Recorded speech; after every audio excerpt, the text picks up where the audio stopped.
what again? Say what again? I dare you. I double dare you, mother. I hate when people talk during the movie. Over the line! Back off, man. I'm a scientist. Wise man say forgiveness is divine, but never pay full price for late pizza. Return to VIDEOTECH. Hello and welcome to a new episode of Return to VIDEOTECH, the show where two dinguses break down the movies we love and share our affection for physical media with you. On this episode, we're taking it back to the 90s, the mid-90s to be exact, as we break down Jonah Hill's directorial debut film as a writer and director. We're going heavy on the counterculture this episode with American Honey, Alex Cox's Sid and Nancy, and Ghost World, along with a bunch of other stuff, I'm sure. I'm Keith, and my buddy Matt is with me, as always. How's it going, dude? Awesome, man. And it really is like, I don't know, it feels like a spring lineup of movies to me. I don't know why. Like, skateboarding reminds me of spring, so like there's a couple of skateboarding things in the mix. And then, I don't know, American Honey as well. Maybe that's more summery, but I don't know. I just felt like it's a nice serving of like that early springtime type movies. Yeah, no. The area we grew up in, springtime was like big for us, people who skateboarded for sure, because like dealing with months of winter, it fits, yeah. We'll get into it more later, like because there's a couple of skateboarding movies that we'll be covering.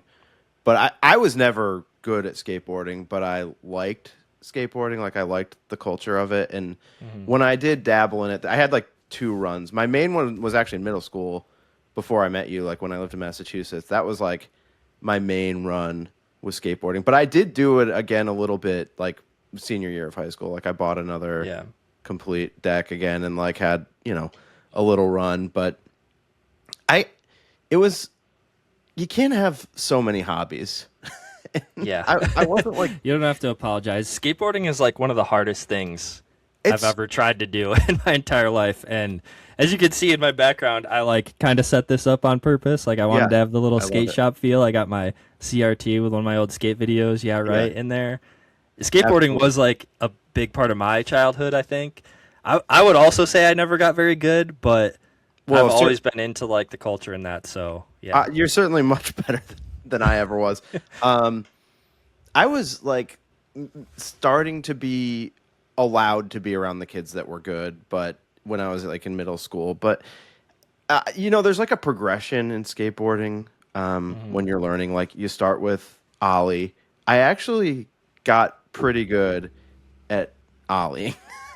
Like, you know, it's one move and it's the basic intro fundamental move, but like I got pretty comfortable doing that. And then I learned pop shove it, and I could do that, and that was good. And then the next logical step in your progression is kickflip, and I could never land the damn kickflip with 2 feet. I always landed at 1 foot, and I was just like, I give up. I can't. Well, it's funny because like I'm sure we'll get into it when we start, you know, down with these movies that are about skateboarding. But like the cool thing about skateboarding for me, at least growing up, was like even though I never really got that good, I felt very like welcomed. In the scene and stuff. And I feel like mid-90s does a really good job of like capturing that feeling and stuff. I totally agree. And Lindsay was randomly asking me about it was actually when we were watching North Hollywood. She didn't watch mid-90s with me, but she was like, is skateboarding like still popular? And I was like, I think skateboarding does just have like a steady presence over the last 40 years or whatever. Like I don't know when it really became like what it is today. You know, the version of it the version of skateboarding that we know, where it's like this type of deck, these types of tricks. I don't know what year that actually started, but certainly it probably was around like the mid-90s, like early 90s. Because I mean, at a certain point, I know there was like the older version of skateboards that was more with, like just the like, weird shaped boards and stuff. Where you actually it was more like for riding than doing tricks. Or like Dogtown Z-Boys, like very early, like 70s, 80s. Yeah, totally. So I was thinking like the 80s was when the version we know it started. Now we grew up, we were like teenagers when Tony Hawk's Pro Skater was out, which feels, and like the Jackass stuff was all happening, which was like And CKY and all that yeah, stuff. Yeah. I mean, Jackass basically kind of like came out of, like you said, CKY was like that was like a skateboard video. Like, yeah. I don't know that it was everybody- like. It was like Bam Margera and like his friends did the CKY thing. I want to say before Jackass was ever a thing, Right. And they started out just making skate videos, but they would always add in these like pranks and like hijinks stuff they would do, and then they realized that stuff is more fun for people who don't skate, or it's more popular. You know, more people are interested in that, so they kind of just went that way with it. Even though Bam Margera did still continue being like a professional skateboarder throughout most of that. Yes, absolutely. And in addition to that, you have these Tony Hawk Pro Skater like video games that were like coming out in quick succession. I mean, the jump in time between Tony Hawk's Pro Skater 1 and Tony Hawk's Pro Skater 2 to me seems like 6 months apart. I know it's probably longer than that, but it was just like they were striking while the iron was hot. And the music that was being played in those games, I mean, it was certainly taking over the culture. But you know, Keith, what was difficult for anyone trying to break into the scene in that moment in time was, you know, you were quick to be accused of being a poser, which was frightening. Yeah, I think skateboarding nowadays is probably a little more welcoming. You see a lot of like when we were growing up so we didn't start in like the mid-90s. We were probably like a little later, like early to mid 2000s. Yeah. But you would never see like girls riding skateboards at the skate park. And there definitely weren't. True. There was like one female pro skater, Alyssa Steamer, I remember, and she was like in the Tony Hawk games. But nowadays, when I go to the skate park, there's like girls everywhere, and Oh, that's awesome. Yeah. it's even more welcoming now, I think. But yeah, we can save the rest of the skateboarding talk until we get to it, probably. But certainly more on skateboarding later. I don't know where I was going to bring this up. It probably would have come up in Mid90s, but since we were talking about it, and I said that like it was a hobby that I kind of quit twice. One of the reasons for that, like the cost of skateboarding, I mean, is not cheap. Like you would think as a kid, yeah, as a kid without a job, it does seem prohibitively expensive. Like buying a board, and I mean, but if you compare it to a lot of other hobbies you could have as a kid, it's actually not that expensive. Like you could buy like a used board, which is like something that happens in the movie Mid90s. Well, that all I'm trying to get at was, I mean, the reason that I was out the first time was I was like so excited to get a complete, what was that skateboarding magazine that you could like order all the stuff from? Do you remember that? There was CCS. Yes, and, that one. CCS was the one that was on my radar. So don't go any further because I don't want to be embarrassed by not knowing. But it was CCS. I mean, so the first time that I ordered a complete deck, you know, with everything, the board, the trucks, the bearings, the wheels, the grip tape. See, I remember all the terminology. Okay. Yeah, you're in. Yeah. Like the first time that I did that, it was so exciting. I got the wrong deck. The one that I ordered is not the one that I got, but you know, I got over it quickly. That's just sort of like some of the, like I'm used to that. Like those things just happen to me in my life, and it's like, as I've gotten older, I'm more resilient at like overcoming these things and be like, oh, I can solve for this. I can just go back to them. But like through a lot of my life, I would just let things happen to me. It's like, oh, I got the wrong deck. I guess I just need to adapt. And what did you get? Like a really small one, like a 7-inch or something? Like no, it was just it was not the right brand. Like not. Mm-hmm. I think I ended up with a Real, REAL. Oh, but those are good boards. Yeah, well, it wasn't the one that I wanted. So it didn't have the cool graphic that you liked. So exactly, the one that the one that I wanted. I can't remember the brand who made it, but it was the Pimpin' Penguin. That sounds like something like World Industries would do or something. I don't. It wasn't with the Wet Willie and Flame Boy. It's probably like a brand that doesn't even exist anymore because I don't think they didn't have like a ton, and that was what it felt cool to me at the time as a young person because I was like, oh, all these other brands have a ton of stuff, and this one seems like more of a one-off. Yeah. I mean, I probably got a more legitimate board, and it was probably something that I could show up to the skate park with, and people would accept me. It was more, you know, a generic look, but like people would be like, "Oh, it's a real. He's cool. You know, he's fine." I mean, what you're saying it was a real thing, though. I remember if you showed up with like a Walmart board or something, kids would be like, "Oh, dude, that's not like a real board. Like you gotta get a real board." I skated for probably somewhere between 6 months and a year, and went to the skate park, did the whole thing. You know, that's obviously like super intimidating when you're young and getting started, and there's like really good people, which is always the situation. Yeah. But it was fine. It was fun. It was exhilarating.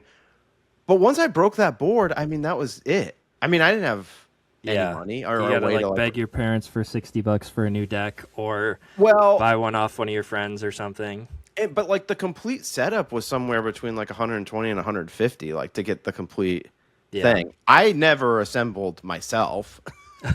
You never put grip tape on yourself or anything? No. So the concept of me, like, yes, you could have kept all the other parts and just gotten a new deck, but in my mind, I was like, I need a whole new setup. Like, this is the trucks and wheels were probably still brand spanking new. No harsher words in my life, Keith, than some assembly required.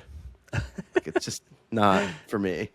So that ended my career the first time, but you know, and then later it's like I was playing in bands and stuff and trying to buy like music equipment that's still sitting behind me now. It just like holds stuff, you know. That's like the purpose that it serves in my life. We just put stuff on top of it.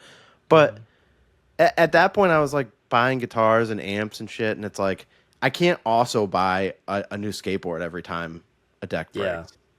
No, guitars aren't cheap either. So you got to be committed. Yeah. Which I would have been willing to be if I felt like I was better, but I also wasn't good enough. Well, you found your talent. You were really good at guitar, and you still are to this day, and that's probably a more long-lasting hobby to have. So. Somewhat. So I was actually thinking to myself today how I just am not, because I just don't play. I mean, I think I could get there again, but I know I'm not as good as I was, because I went from playing like all the time to I'll play like once every 3 months, once a quarter, maybe, is like being generous. But and it's not exactly like riding a bike. Like if you don't do it all the time, I just feel like you're not as good. Now maybe I can get back there quicker. You know, I imagine that skateboarding is probably like that too, right? I mean, if you take, I mean, I've taken breaks throughout my life where like like maybe like senior year of high school, maybe I was like a little bit more interested in like partying and stuff. That is a great hobby though, to be fair. But I'm just saying, like, you're off for the winter, right? And when you first go back out, you're a little rusty. And it comes back, but I'm sure you need a few sessions to like get back to where you were, right? Yeah, and every year it gets harder and harder. And to be totally honest, I don't really skate too much anymore, but I can probably still pop a kickflip. I love it. Yeah, it was always a frustrating trick for me.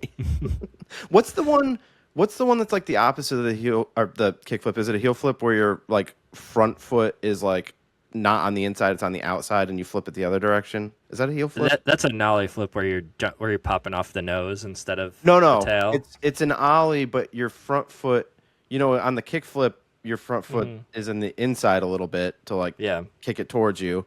This is you kick it away from you. Yeah, heel flip you kick like forward kind of. Yeah, I was actually I landed a heel flip a couple times. And I feel like that's supposed to be after the kick flip, but like I was a little bit better at that than people never learn how to heel flip at all. So that's cool. I know, but like everyone kind of like it's sort of like if you can't kick flip, you're out. I feel like, and that's. You would have been fine.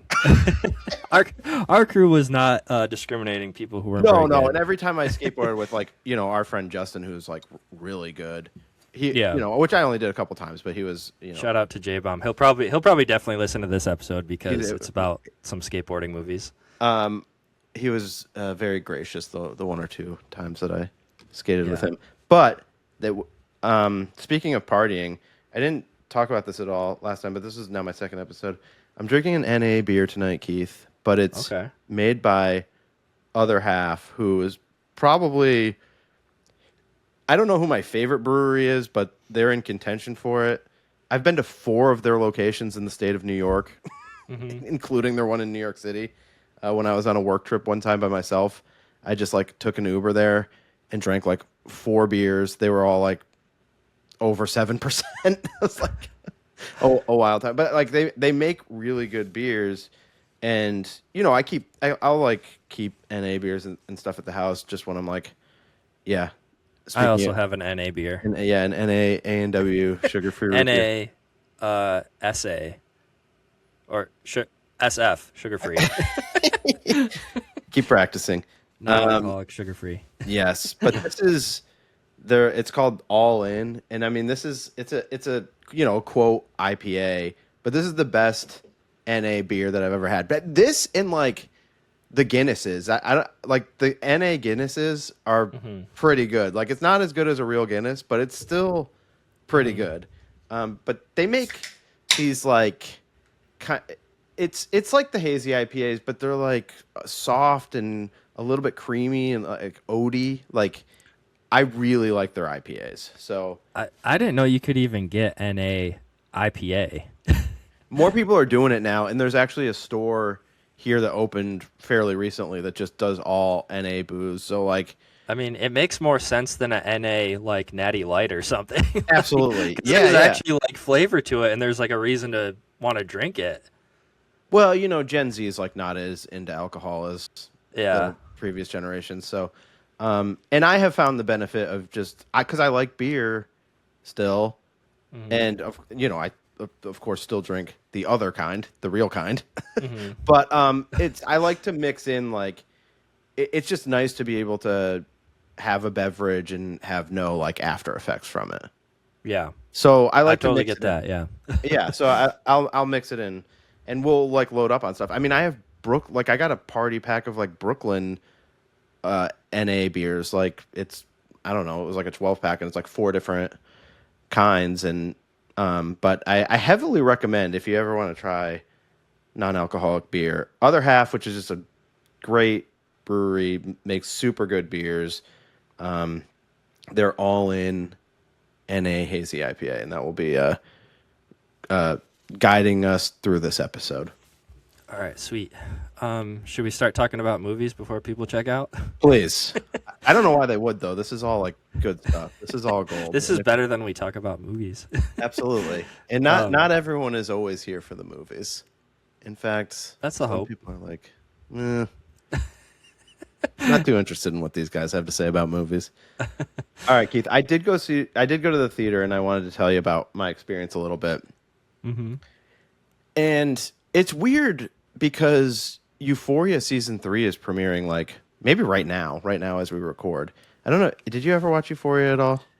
I watched like the show, and then one of those like they did 2 seasons, right? And then 2 like hour-long movies or something during COVID. I think those like movies were maybe between season 1 and season 2, if I remember correctly. Okay. Well, we watched at least the first 2 seasons and then one of those movies, but it's been a few years now, so I don't think I ever actually finished season 2, which I just realized. I think I saw the end of it, but then I was like watching other episodes, and I'm like, you know what? I never saw any of this. So I was watching a little bit of it. I do think it's a cool show because like all of the people on it are like this generation's like biggest stars now. Yeah. One of the girls, the girl that hooks up with Stevie in Mid90s, is one of the main girls from the show. Alexa Demi, yeah. Well, there's a lot of So the reason I bring up Euphoria is this episode is going to have a lot of crossover with it. Because also that dude that played Fez is in North Hollywood. Okay. There's that's right. Yeah, I remember now. Yeah. Yeah. There's some random crossover with it. So Euphoria has just been like all of a sudden in my life because this new season's coming out, and I've been putting on random episodes just to try to get into the headspace and also see things that I just didn't see before. I think it was one of those things where Lindsay and I watched season 1 together, and then I was working and busy, and I was going to the office, and she was at home, and I think she just kind of finished season 2 without me. And like life just moved on. I just never went back. But now I'm like checking it back out, and it is weird. You're like, oh, okay, Zendaya, Jacob, Too Tall, Lordy, Sydney Sweeney, like all of these people are in this show together. Another thing, I'm making an effort to pronounce people's names correctly because I think I've done a poor job. I don't know what it is. I don't listen to enough like podcasts or radio or anything anymore to like know what people's names really are, because I used to like listen to all this stuff and I'd hear it said and hear it pronounced. I'd hear these people in interviews, and I don't do any of that anymore. I just don't read have them phonetically. Yeah, right. So that's what I do. All I know is what I know from the credits, and I'm like, is it Zendaya or Zendaya? I feel like I said Zendaya forever. I think it's Zendaya. Yeah, I think I've heard people say her name like that. Yeah, before. I believe that is correct. That it is Zendaya. To which I say, tomato, tomato. Zendaya. But yes. So I'm trying to say that correctly. So speaking of Zendaya, I did see the drama in theaters 2 weeks ago, two weekends ago, and it kind of came up out of the blue. I had just watched the trailer, and I don't know if you're aware of this, but like the premise from the trailer is like Robert Pattinson and Zendaya are going to get married. There's this conversation that happens with their like close group of friends, where they're bringing up like, say the worst thing that you've ever done. And she says hers, and it kind of horrifies the group and horrifies Robert Pattinson. And the movie is about him like trying to come to terms with this, and if they can get past this to like go to the wedding. And it's another one of these, I've been calling them like anti-rom-coms, which it seems like there's a lot of all of a sudden. And I'm digging them. Like, it's kind of a fun era of these movies. Like they're definitely funny. They're definitely like relationship movies, but they're like disaster relationship movies. Like, yeah, I gotta feel say the hook of like what they use to get you drawn in with that trailer, the whole idea of like you just don't know what the secret is she has, or like what the worst thing she's done, that has me like itching to really want to go see this movie, but I'm like just haven't been able to. So I totally agree with you. I watched the trailer. It's probably like 2 days later. Lindsay and I have a whole day planned, which I'm going to get into a little bit more about that later. It was like our birthday / anniversary weekend, and we had like a little bit of a day plan, but the night was open. So I was like, well, let's go see the drama. It's only 90 minutes. I'm like, I really want to see it just because I want to know what this is. I'm like so interested in what this is. Like what, to your point, the hook. I just want to know what it is, and I want to see it before I find out what it is. And she was like, okay, cool, whatever. She's like, yeah, I'll go see it. I think she was like on the fence or didn't really care about seeing it, but was like, yeah, sure, we can go. Few complaints. Just a few. First things, they get to the reveal like too early. It felt like to me, like it didn't like let it breathe enough. Like there wasn't enough exposition for me. There wasn't enough like background of the relationship. Now I know it's only 90 minutes, and I give the movie credit for keeping a tight runtime. But I just felt like they get to the reveal like too quick. It feels too hurried. I wanted more time to like settle in before they get there. Mm-hmm. The reveal happens, and I'm just immediately like, I'm not gonna like the rest of this movie. That was the way that I felt. It's like, and I'm not saying that it's bad, and I may come to like this movie more than I did on first viewing. But it's just that feeling when you have yourself like excited for something, and then what it is, I was like, nah, that kind of let me down, and I was not really in the headspace for the movie the rest of the way. That's a bummer to hear, because the trailer does hook you in. So I don't know what I was expecting. See it, but I don't know what I was expecting, and I'm not saying that this is bad. I'm giving you, Keith, and everyone else listening, that this was just the way I felt. It was sort of like a little bit of a heart sinking, like, oh, that's it. Like the way it plays out in the trailer is it almost looks like it could be like the opening of a horror movie or something. Like, listen, I'm not saying it's not shocking. I mean, and I'm not saying it's not extreme, but for whatever reason, the thing that it was had me feeling like a letdown. I was just like, oh, I don't know what I wanted, but I think I wanted something else with this. I know a lot of people are like bashing on Alana Haim or whatever for her performance in this movie, and they don't think she's good. I thought she was fine. Like, she plays basically like a hateable person, like at a certain point. So I think it's kind of a thankless role in that sense. I mean, obviously, like, you want somebody to be able, if they're playing a hateable character, you want them to come off as hateable. I wasn't off put by her performance. I will say, I didn't think Robert Pattinson was very good. I thought this was like his worst performance in a while. And the guy that played his friend, who was also in like Jurassic World, the last Jurassic World, which was terrible, and everyone was terrible in it. I mean, I didn't think he was good in that either.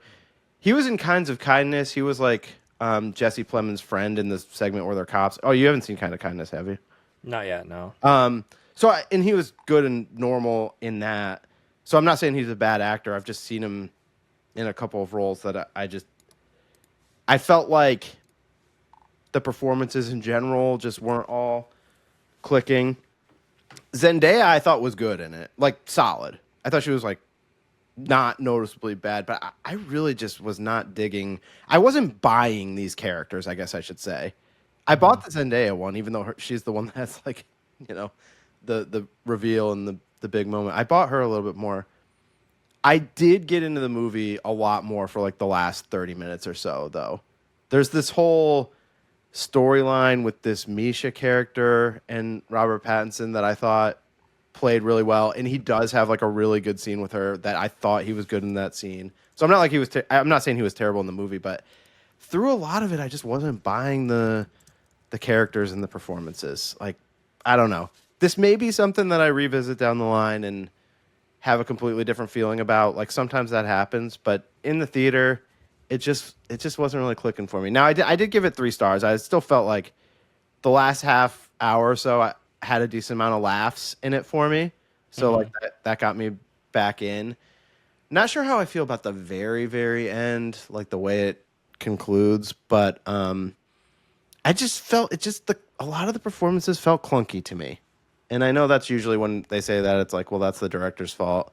I don't think I'm super familiar with this director. I just looked him up actually while you were kind of like breaking it down, but it looks like he foreign movies directed a lot of shorts, and then Dream Scenario, which I haven't seen. I haven't seen it either, but the idea of it looked cool. It's like Nicolas Cage and everybody has a dream about him or something. Oh, I am familiar with that. Yeah, I am familiar. I haven't seen it either, but it's another one of the Nick Cage like weird movies, which is part of the run. I've seen the cover for that. I can distinctly picture the Dream Scenario artwork. But yeah, it definitely made me laugh. The movie made me laugh. But I'm just telling you, I felt like the performances were clunky, and it goes beyond whatever people are saying about Alana Haim and Haim, which again I looked up how to pronounce. Is that I always pronounced it Haim. I don't know why. It comes naturally to me to pronounce it that way too, and my familiarity originally was the band, and that's how I would pronounce the band name. But and then I listened to the Haim girls explain how to pronounce it, so that I wouldn't pronounce it wrong on this episode. That's the level of effort I'm putting into the show now, Keith. You know what? We need producers on the show or something. Or you're gonna have to step up and catch me when I say something stupid and don't finish a thought, because that last episode when I was talking about the Phoenician scheme, I said Benicio del Toro's daughter is played by Kate Winslet, and I just stopped there and like I just kept I haven't going. watched the movie, so I watched the first 20 minutes. It's played by Kate Winslet's daughter. Okay. Yeah, how about that? Okay. All right. So there's an editorial note from last episode. I for all the things that we say and we talk fast, I think we mostly get it right. But I cringe when I say something stupid and I just like blow past it and like completely move on and forget about it. Well, rest easy, sweet prince. I don't think too many people are paying attention to those things. Thank you for saying that. You know what, Keith? But it hurts me when I'm like, I hold myself. I get it too. I cringe at myself all the time when I listen back to the show. I hold myself to just a certain standard in life. And if I'm talking about the Phoenician scheme, I need to get it right that it's Kate Winslet's daughter playing Benicio del Toro's daughter in the movie. So that's the drama. Obviously, like, I want people to see it because the twist, like, whether you are like, oh, wow, or you're a little bit let down like me, it's definitely one of those movies that you need to see and experience. And the door is open for me on this one that I may like it more down the road, because I'm at least like appreciative of what they were doing and what they were going for.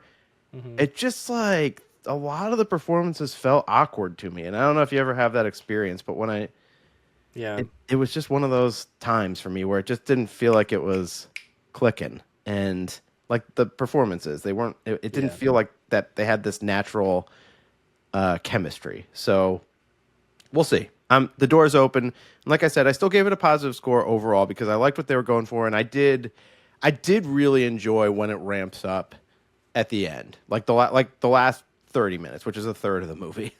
I enjoyed. So that's the drama. Keith, we do have some physical media to get into. Why don't you go first? All right.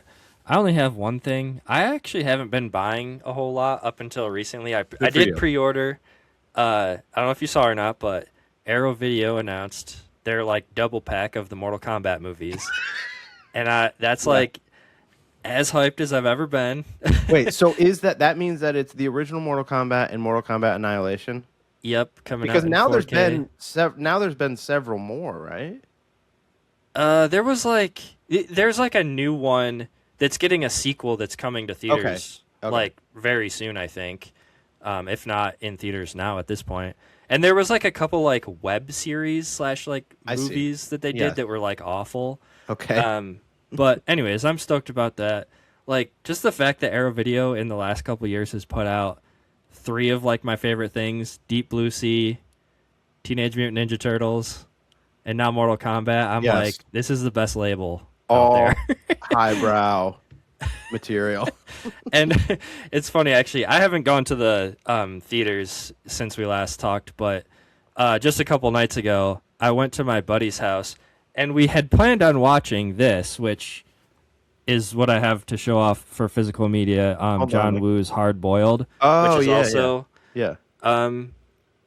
from Arrow Video in like a sweet chunky box. Didn't you talk about Hard Boiled on the show recently, like fairly recently? And by recent, I mean maybe just in passing. We've never done it as like a blind buy or I think homework. You were or texting anything. me about it or something. Like it came up between the two of us. Not probably. Okay. But this is basically like I haven't watched this version of it yet. The reason I bring it up is we ended up watching Mortal Kombat instead. The 95 Mortal Kombat. Yeah, this is like John Wick before John Wick. This is also came out like in the 90s, I think, early 90s. Yeah, I've never seen it. Yeah. But I definitely see like copies of it, and I know it's something that like gets a ton of praise from like the hardcores. So yeah, I need to watch it at some point. So I got this, and I pre-ordered 2 of his other ones. I think A Bullet in the Head and The Killer. Oh yeah, are the other ones. But these are just like fun, like shootout movies, like crazy, bizarre, like batshit nuts gunfights and stuff like John Wick, kind of. Definitely the type of stuff I was like into in the 90s. Yeah, in the late 90s, like those are like that. I mean, like exclusively, like those were the types of movies that I was like trying to like rent. Yeah, like Jackie Chan stuff. Yeah, absolutely. And Mortal Kombat, I had a taped copy of off of TV, and I made a joke about it on one of the recent episodes, but I would that was my stay home sick from school and watch movie and like make like a freezer pizza and watch it. Yeah. I mean, that was a big one for me too. We talk about it a lot on the show. Well, I saw that Teenage Mutant Ninja Turtle box set or whatever, the 3-pack at Vinegar Syndrome, and I was like, yeah, I mean, I this probably would be on my list to get if I hadn't bought that. I love the first one the most. You know, it's like The Godfather. I love 1 the most. I mean, 2 packs a punch, but it's not 1 for me. So I love the first one. I mean, that's the one that I have like the most, that has like the most nostalgic, sentimental value to me. The second one I did love as a kid, but I don't think it's as good as an adult. Like, yeah, for sure. I feel like we used to always talk about like watching Secret of the Ooze. Yeah, or maybe we did in your basement a couple times or something. But definitely, I definitely had like DVDs, and I may still have the. I actually think I have the DVDs in my basement here still. So that's another thing. I also already own them. Yeah. But I bought that like Stinkovision Blu-ray of the first one, and I was like, it's too soon for me to like buy a 3-pack of this for like $80 or whatever. That one will be around forever too. It's like Ninja Turtles is such a popular thing that I think they probably printed 1 million of those, so you'll be able to get it like in a 50% off sale or something for half the price that I paid. You good on your physical media roundup? Yeah, that's all I got. I'm chomping at the bit to get to mine. And Okay. Keith, there may have been a few times on this show where I've taken a barb or two at the lovely Lindsay, here and there. Taking there may a barb or two? a shot, Okay. Sometimes I give her a hard time, Oh. Sometimes Lindsay's been known to, take a shot or two for me here and there, lightheartedly or whatever, but no more. Because I got to tell you, this girl, she took care of me on my birthday, and we had an agreement. Oh, so these don't count towards your 9 for the year. You got it. Hell yeah. I have some physical media to show, and none of them count against the cap. So All right. I'm still at Let's 4 go. for the year, and I have 5 slots left. So first was a birthday present, the Boogie Nights Steelbook. Nice. So, I think, Lindsay's been getting more into Paul Thomas Anderson overall, and she's like, well, you just need to have this. Yeah. And I'm like, you know what? You're right. Who can argue with that logic? I think I need to have that too. I don't have that yet. Yeah, so I got the Boogie Nights cool Steelbook, and I know, Keith, it's sacrilege for you to get a Steelbook, but this feels like a must-own for any cinephile that came of age during the late 90s and early 2000s. Like, this Roller is girl, baby. absolutely. And now we did watch it, and I kind of feel the same way about Paul Thomas Anderson as I do about Tarantino, which is like, and it's a testament to them that they've evolved as filmmakers. But when I go back and watch Reservoir Dogs and Pulp Fiction and Boogie Nights, like, I like Paul Thomas Anderson's more recent movies more, and I like Once Upon a Time in Hollywood probably more than the older stuff. Now, I still like and respect it, but when I put this stuff on, I find that I'm like, you know what? I like the newer stuff. I think they evolve and got better. Now, they had monster great movies like I was gonna say monster hits, although I don't think Boogie Nights was a monster hit, but certainly well respected for the time. And that is a statement though, because not a lot of directors get better as they go. I think, like, I feel like a lot of directors plateau at a certain point and then it's kind of downhill a little bit. But I agree. I mean, but that's the thing, that they're two guys that are such film nerds and like love the craft so much that they continue to want to do things that they like didn't do before. Yeah, as their budgets and stuff go up, they continue to improve. Okay, the praise for Lindsay will continue here. Okay, I also got a birthday card. Let's go, inside Lindsay. that card, a Vinegar Syndrome gift card. Oh, okay. So before we went to the drama, we went to the Vinegar Syndrome store, and it was basically like enough to get like 2 things. So I got 2 things. There was something that I picked up and had in my hand that I wanted to get, and that's the thing. If it's me by myself, it's a little bit different. Lindsay will like maybe keep me in check a little bit. Like, in her mind, she would definitely rather me buy something that I don't have at all than upgrade something that I have, which makes sense. But I think you get why sometimes you want to upgrade certain things. Radiance did this awesome copy of Cutter's Way, which is a movie that I just watched a couple years ago, but I do have like, I think, an indicator Blu-ray of it over in the next room, because it was one of those movies that Zach let me borrow, and then I was just like, I'm buying a copy because it was a sweet movie that I loved. And I think have you ever seen Cutter's Way? I have not. I don't know if I've even seen a trailer for it. I have to assign it to you at some point. I think it's the 80s, but it's Jeff Bridges and John Hurd, I think. It's a great movie, in my opinion.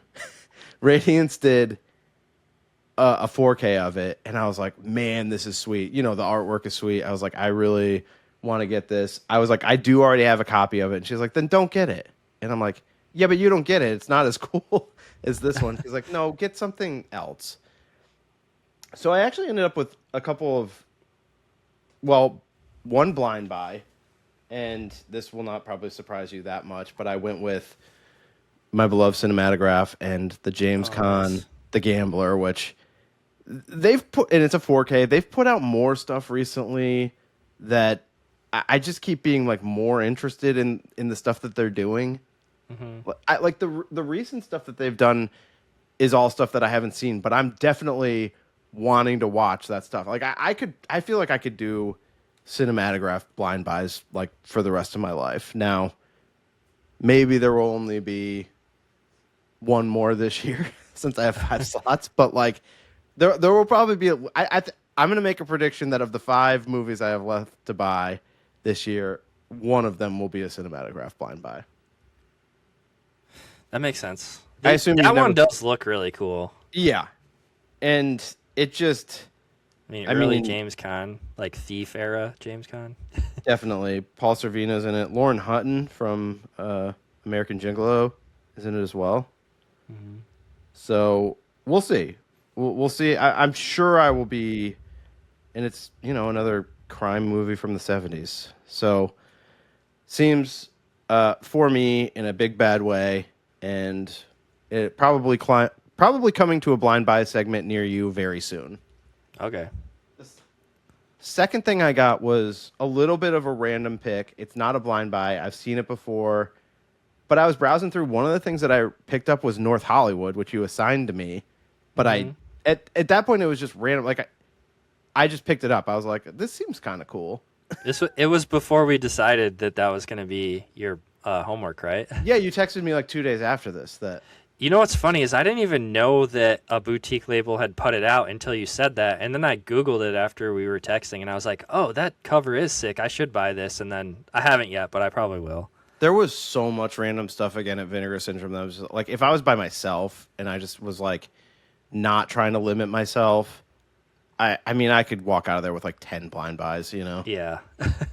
They do such a good job selling their stuff. Like, the covers just look awesome, and just like their packaging just feels super premium, and it feels like you're not just buying the movie, you're buying like this physical experience, which is just, I don't know. It's really cool. That's why I like the chunky boxes. Like, it's just so cool. I don't know. I'm totally with you. But I went with a label that does a little bit more bare bones release, but they do stuff that I'm generally interested in, and this is their special segment of their label. It's a Shout Select. It's a movie that I liked the year that it came out. It may be... Sometimes Lindsay accuses me of liking the idea of something more than I like the actual thing. And oftentimes I push back on that and say, no, that's not the case. I do like the actual thing. This may be a case where I like the idea of it more than the actual thing, because I loved the trailer for it. But I found myself liking the experience with the movie. I think it kind of drags on because it's long. But it's one that I've always kind of kept on that shelf of interest. And it's a long way of saying Cloud Atlas. Mm-hmm. You ever see this? I want to say I saw that like when it came out and wasn't into it. That's by the Wachowskis, right? It's the Wachowskis and Tom Tykwer or whatever, who's I think he directed like Run Lola Run. Mm-hmm. And I totally get not being into it, but I've always sort of had an appreciation for it, I guess. Yeah. And this is the 4K. I sort of have a sense that it's going to be a while before I actually pop this on, but it's really long, isn't it? 172 minutes. Yeah. But I loved the trailer for this movie, and I don't know if that's a good enough reason to buy a movie, but when it doesn't count against the cap, it's good enough for me. Okay. Okay. So who put that one out? It's a Shout Select. Oh, okay. And the cover is pretty cool. Nice. The artwork is pretty cool, but it's, it is a 4K, so it's got that going for it. So I'll probably watch it again. I know it took some heat because it was kind of right in that era of movies really with the woke culture like taking on different movies, and this has, I think it's Jim Sturgis, because they have these characters playing several different roles, and I can't remember if it's Jim Sturgis, but one of the white guys ends up playing like an Asian person in one of the worlds as part of it. Like it's the same guy. Was there backlash for that or something? Or yeah, it definitely took some heat for it. And it was, I feel like it was around the time there was that Peter Pan movie that Rooney Mara played Tiger Lily, and people like, things were just starting to take a beating for those types of things. And look, maybe rightfully so in some cases, but it was definitely a moment in time when like things weren't being attacked for that, and then all of a sudden they were. Yeah. So I always remember Cloud Atlas being a part of that, but I don't know. I'm gonna give it a shot at some point. You know, one day when I have like 1,000,000 hours to kill. I did like it when it came out though, but I think more from I had an appreciation for it more than maybe I actually enjoyed it. Yeah. I feel like I remember it being visually interesting, but just wasn't into the story. I get it, and I think it's probably a big ask for more people, but that was my other choice. So 3 movies, none count against the cap. I have 5 slots left for the year. All right, let's go. We'll see where it goes from here. So long intro, Keith, but anything else, or should we move on to our blind buy segment? No, we can move on. Do you want to take a break, or you want to just roll into it? Quick break. All right. Okay, Matt, let's get into our blind buys. You picked Ghost World from the Criterion Collection, right? I sure did, which has artwork that will always jump out to you. I feel like if you're browsing a Criterion section of Barnes & Noble for a sale or something and you don't know what this is, I think the artwork at least draws you in. And I think the material is based on like a comic or something, which is interesting because it's 2 high school girls that have graduated and are coming into the world. They're played by Thora Birch and Scarlett Johansson in an early role. This is like pre-Lost in Translation. 111 minutes, directed by Terry Zwigoff, who I do not know. But this movie always felt like it would probably be in my wheelhouse, and it definitely is. And I like a lot of the themes. It's movies that I certainly like a lot, like Adventureland, Mallrats. These movies that I associate with people. In those movies, it's a little bit more maybe they're in college age or they're college age, and they're in that period of life where it's like you haven't really started like real life yet. Mm-hmm. You know, that post high school could be like college, could be like right after college, but that there's that gap of time where you don't really become like a real adult yet, but you're not a kid anymore either. Yeah, no, I get that. I love those. I just love those movies in that time period. Maybe because I always felt like so weird and lost during that time period. So it's like those movies like resonate with me. As I get older and older and further away from that feeling, it's less so. Mm-hmm. But I was like ready for that feeling as early as like when we were in high school still. Like, yeah, I've suggested doing Adventureland a few times because I love that movie, and that's exactly what you're talking about. Yeah, right. So I like those kind of movies a lot, and I think Ghost World is definitely in that category. I don't think I liked this as much because I am so far away from that feeling now. Mm-hmm. Like Mallrats, I was watching in like 2006. Like Adventureland, I watched in like 2010. Yeah. You know, closer to when I was like appropriate for that period of life. I mean, it's almost like now I have nostalgia just thinking about that time in my life. So I still enjoy movies like that quite a bit. And same here. And I like Ghost World. Don't get me wrong. I just feel like I probably would have loved this movie if I watched it closer to when it came out. Yeah. It's funny you say that the cover is what kind of drew you to it, because that's exactly what happened to me too. I remember I on my personal Instagram, I posted a photo after I went to the Barnes & Noble 50% off sale for like the first time I ever had known about it and went like and picked up like a couple movies. That was in that stack. So that was one of the very first Criterions I ever bought. And I want to say that I learned about the Criterion from like you guys talking about it on your previous show. Probably, yeah. I mean, we certainly talked about it a lot. Yeah. The first Criterion I bought, actually, which I just rewatched the other night, was Wes Anderson's The Darjeeling Limited. And I bought it when I was sort of out on buying physical media. Yeah. But I loved The Darjeeling Limited, and I still love it. I watched it a couple nights ago, and it made me laugh so much. I just think it may be even though I think Rushmore and Royal Tenenbaums are definitely like Wes Anderson's core, like I feel like they're top for me with him. I just pound for pound, I know this is like probably controversial amongst Wes Anderson fans even, but I just feel like pound for pound, like the jokes in Darjeeling Limited make me laugh as much as anything else that he's done. I want to say that was the first one of his movies that I saw in theaters, actually, too. I love Darjeeling Limited, too. I think it's one of his underrated movies for sure. Especially for the sad boys. I watched it a bunch with Dustin, and we both thought it was, like, hilarious. And, like, we got into the soundtrack for it. When I was buying records at a record show here, I bought the Kinks' Lola versus Power Man, which 3 songs from that are in the Darjeeling Limited.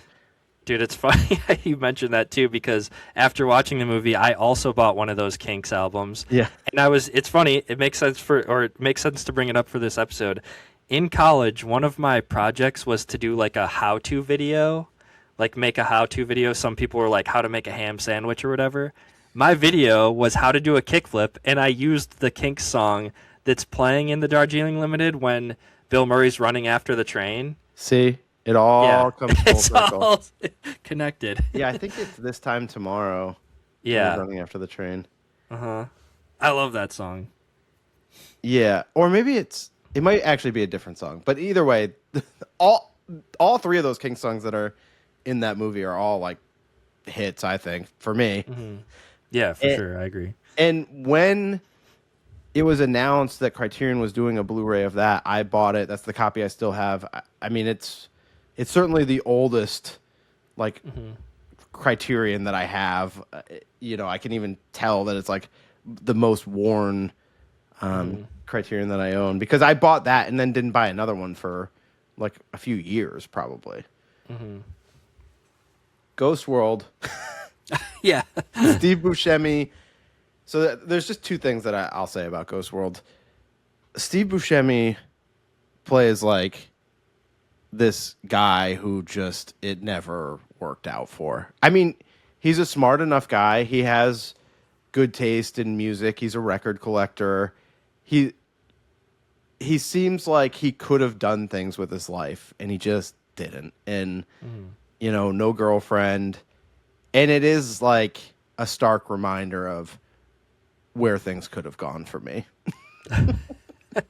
Just living alone. Well, when I was like in my early 20s, even mid 20s, like going to record stores by myself, like, I mean, you know, if things don't happen a certain way at a certain time, you could be on a path to real loserdom. And, you know, I think at certain points in my life, I probably was on that path, like, you know, when things just aren't working out. So that is a little bit of a harsh thing to consider. The other thing is the dichotomy between the 2 girls. The Thora Birch character is like sort of not really wanting to head into the real world and not really like embracing taking on the future head on or anything. She's more like, and one of the reasons she meets the Steve Buscemi character and relates to him and is more like caught up in the past and not really wanting things to change and not wanting to move forward, where the Scarlett Johansson character is more like really wanting to get an apartment and like become an adult and like take the next steps in life. And of the 2 characters, Keith, boy, did I relate to that Thora Birch character. I was definitely that way. Like, I definitely struggled with change and moving forward and taking the future head on. I think it's something that as I grew up, I got somewhat better at. Certainly better, but I think there's always that part of me that's happy to, you know, just be nostalgic and living in the past to some degree. Yeah, I'm with you there. So I did like it though. I'm left with a feeling that's like, if I had watched this in anywhere from 2002 to 2009, I think I probably would have liked it more than I like it right now. Yeah, that's fair. Yeah. That's Ghost World, Keith. So why don't you tell me about Sid and Nancy, which I also own but have never watched. Well, it's been sitting on my shelf for like almost a year now. I picked this up. There's a video of me like buying this on my YouTube channel, just, you know, from one of the Barnes & Noble sales. Hopefully those people are tuning back in now to hear your thoughts. Yeah, hopefully. But it's directed by Alex Cox, who also did Repo Man, right? Is that? Repo Man, which I also really like. Yeah, that's a cool movie. That's definitely a cult movie. And also just has like, punk aesthetic. Totally. Just overall. So I was interested. I'm not like the biggest fan of the Sex Pistols, and I didn't know like much about the history. Are you a big fan of the Sex Pistols? I don't know if we ever talked about. No, but my my like first girlfriend was like into the Sex Pistols, into this movie. I have seen part of this movie with her actually, which was. Are you talking about years ago. Alyssa? Yeah. I remember her from high school. Yeah, I mean, when I met her, she got me into a lot of like 70s music and stuff because I was kind of into it, but I feel like she was unique for the time because I like her favorite bands were like the Shins and like the Sex Pistols. So it was like a kind of a fun blend, but she was definitely into this movie too. And I think I watched part of it with her, but I didn't see the whole thing. But yeah, even when I've had my try to get into like all sorts of different bands, which has been a lot of my life, there's never really been a time where the Sex Pistols worked for me. Yeah, I feel like part of the reason I picked this was because like some of their music shows up in skate videos and stuff. So that band is, popular in skate culture, I think. I don't remember actually if any of their songs show up in Mid90s or not, but I definitely remember hearing a lot of their songs, but never like buying a CD or anything. So I wouldn't say I was like a big fan of them or anything, but the story was interesting. Definitely. To me. Well, Sid Vicious is like the classic "live fast, die young" thing. Yeah. It says they're like the poster child for like the London punk scene or whatever, and doomed romance and all that. I gotta say though, I wasn't actually the biggest fan of this. I definitely like Repo Man better. Is it Gary Oldman? Yeah, Gary Oldman and Chloe Webb plays Nancy. Gary's performance was really good, and there's a lot of really good cinematography too from Roger Deakins, which I was like, not surprised by. I actually didn't know that he was a cinematographer on this until I started doing a little research. Me neither until you just said that. Now I'm more interested in the movie. Yeah, I actually, when I watched it, I posted a couple pictures of stills that I just thought were really good shots from the movie on Instagram, so check those out if you haven't seen them. But truthfully, I actually didn't really like this movie that much, which is sad to say. I really wanted to like it, but it took me 3 sittings to get through it. I fell asleep twice before actually making it all the way through. Is it just like a drag? To me, it kind of felt like all the hardest parts to watch were the worst parts of Trainspotting. It's just a lot of them like strung out on heroin or whatever they're doing, and it's just not that fun of a watch. Like the first maybe hour of it, it's kind of long too. Like, well, I guess not that long, at 113 minutes. But the first bit of it, when he's still with the Sex Pistols, is like a little bit more fun because you get like some shows and stuff, and some of the stuff with him and the other band members and whatnot, and it shows him like meeting Nancy, and there's some fun stuff there in the beginning, but once they get to New York, it's just a real slog. Yeah. Not a lot of fun stuff. I will say though, Alex Cox in Repo Man, he does a lot of like goofy, weird editing and stuff, and he does some of that stuff here too. Like there's a scene where Sid is like really hammered at a show, and it's after the show, he's getting beat up by a group of dudes. I think they're in Texas or something, and they're beating him up, and I want to say it's like the band manager comes out to like rescue him or something. And at one point the band manager just like does finger guns at the guys that are beating him up.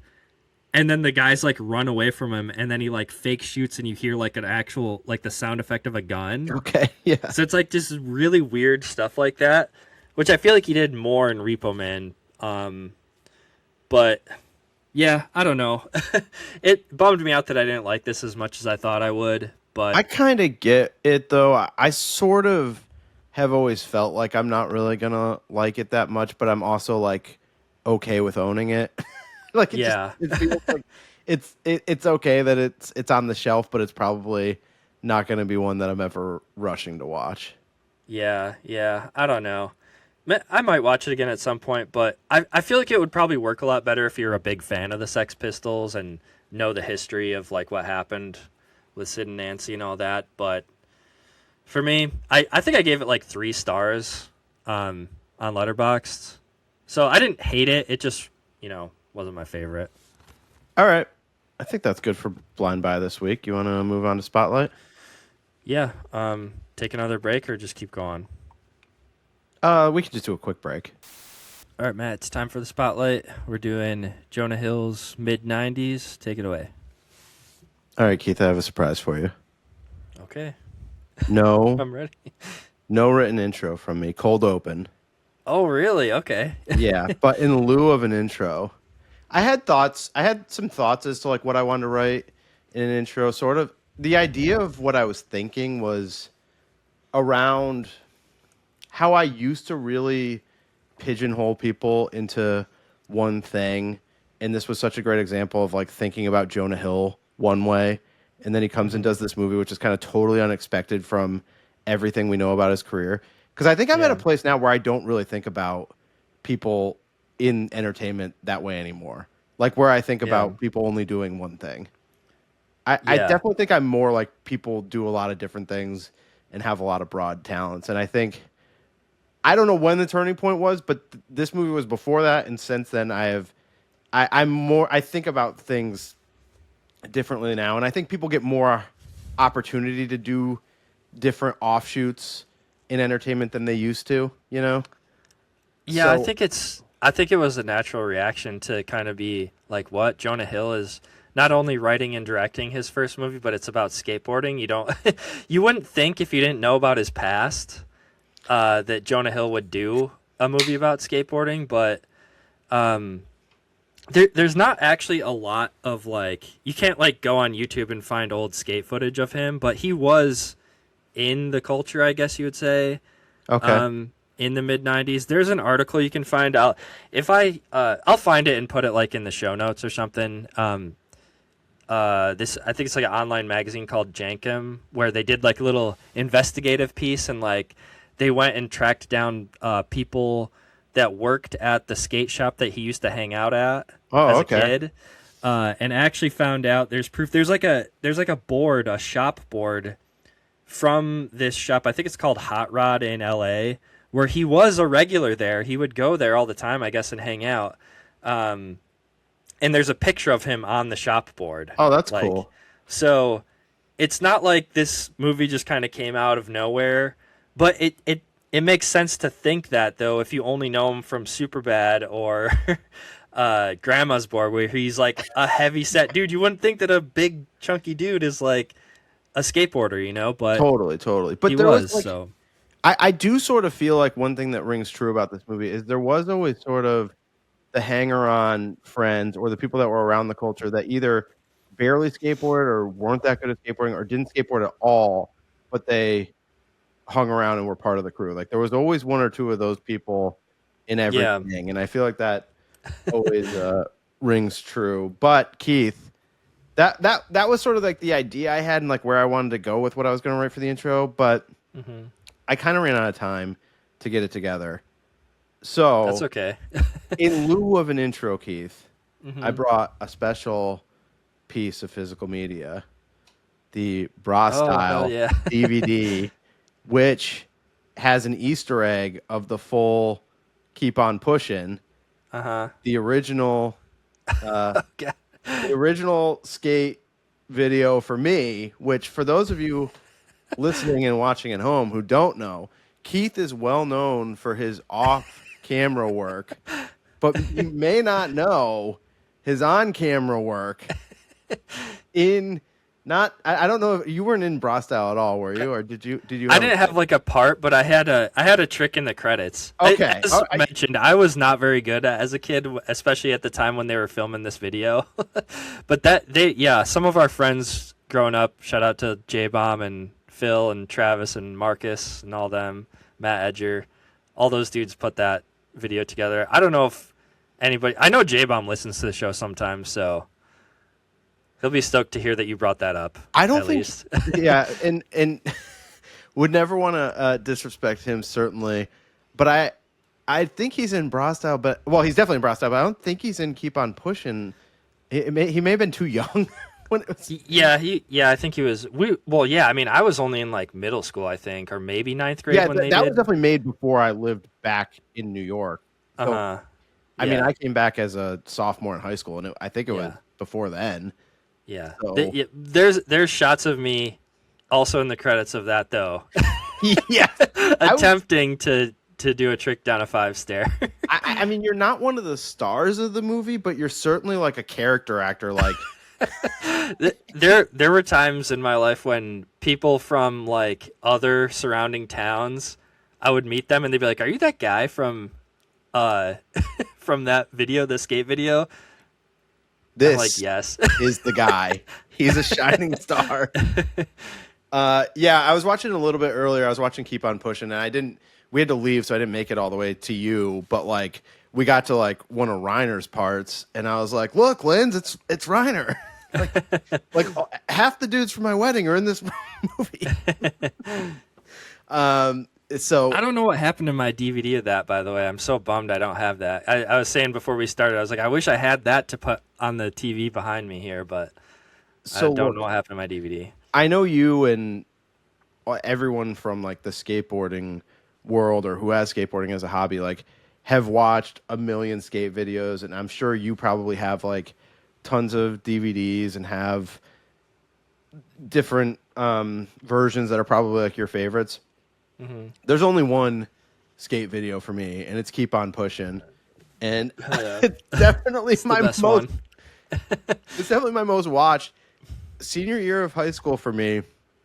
First of all, I only went to school until 11 a.m. every day, which was great. I mean, it was just an insane. And then I just had like open campus for the rest of the day or whatever, and would just leave. But it's not only that. I went for first period, and then I had a study hall second period, and every day, for not every day for the whole year probably, but like at a certain point once we started doing it, we did it every day.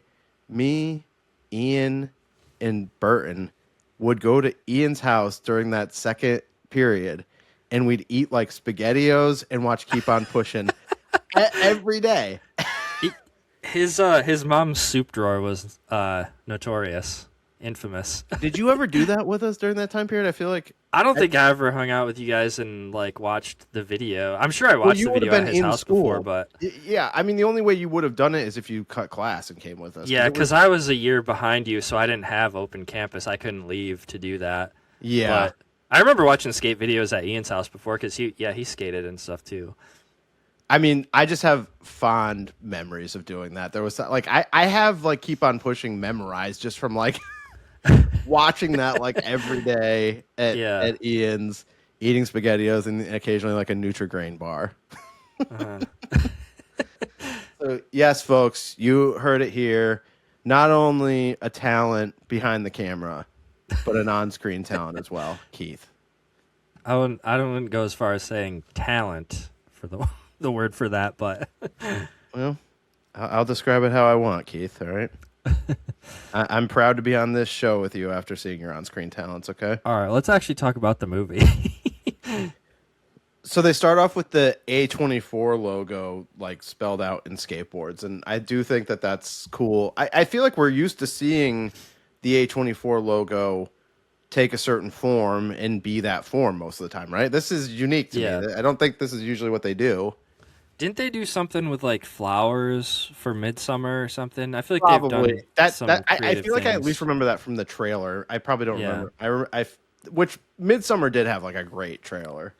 This is an earlier A24 movie, though, I think. This came out in 2018, right? So, at least one of the earlier ones that I saw. And I definitely... You saw this in the theater, right? Yeah. I saw it in the theater as well. I actually haven't watched it since the theater. I watched it yesterday on Tubi. Yeah, and not really for any particular reason.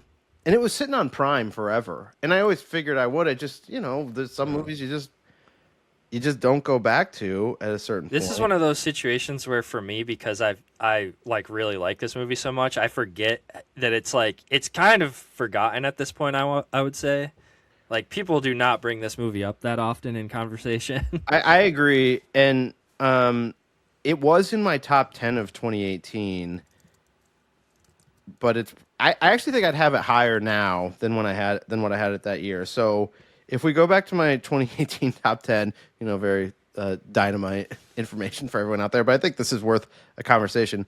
Number 1 on my list of Star is Born. Yep. Stays. Yep. It's still my number 1. Coded. Number 2 on my list is whose name I always struggle with, Luca Guadagnino. Thank you. His Suspiria. I think that's probably fair as a number 2 still. Number 3 on my list was Thoroughbreds, which was a movie I really liked that year. I thought it was kind of an underrated movie, but I think as time has gone on, I'd probably punt that one down the list. Number 4, Hereditary. I mean, this was a good year. Yeah. Number 5, You Were Never Really Here, which we talked about recently, directed by Lynn Ramsey, who directed that movie with Jennifer Lawrence and Robert Pattinson, Die My Love. The next, I had The Favorite, which I think I would probably bump that down the list now too. And then right after that at 7, I had Mid90s. So I kind of feel like if I redid it now, it would probably be like A Star is Born, Suspiria, Hereditary, You Were Never Really Here, Mid90s. And it becomes a top 5 movie of 2018. Okay. So that's the next one on the list was that Critical reappraisal. Thank you. The next one on that list was that Bo Burnham movie, 8th Grade, which had a kind of a similar feel to Mid90s. I mean, yeah. It seemed like out of the past. That's the one about the girl who does YouTube videos and stuff. And she's kind of bullied and yeah. She was a 13-year-old, so I don't know. Maybe that was of current time or whatever. But it just sort of felt like a young person coming of age in a different way. But they did remind me of each other that year. So just for the record, since we're talking about it, the next 2 were. Can I ask you how you feel about A24 as a company now? Because I know a lot of people have soured on them, and I do have to correct myself. It felt like one of the earlier movies, but I guess they'd actually. I'm just looking at their Wikipedia right now, and they've been putting out movies since 2013. Yeah, that seems right. Well, I guess that when we look back now, I guess that was their midpoint from the beginning till now. I mean, it's still earlier, actually. I mean, that was 5 years from when they really started putting out movies, and now it's been another 8, right? So yeah, and in 2013 they only put out a handful of movies. One of your favorites, though, Spring Breakers. Absolutely. No, I'll always. It would be hard for me to not hold them in high regard just for what they originally contributed, and even with the stuff that continues to come out, even if it's not as good, I like that they're always trying to do stuff that's pushing the envelope.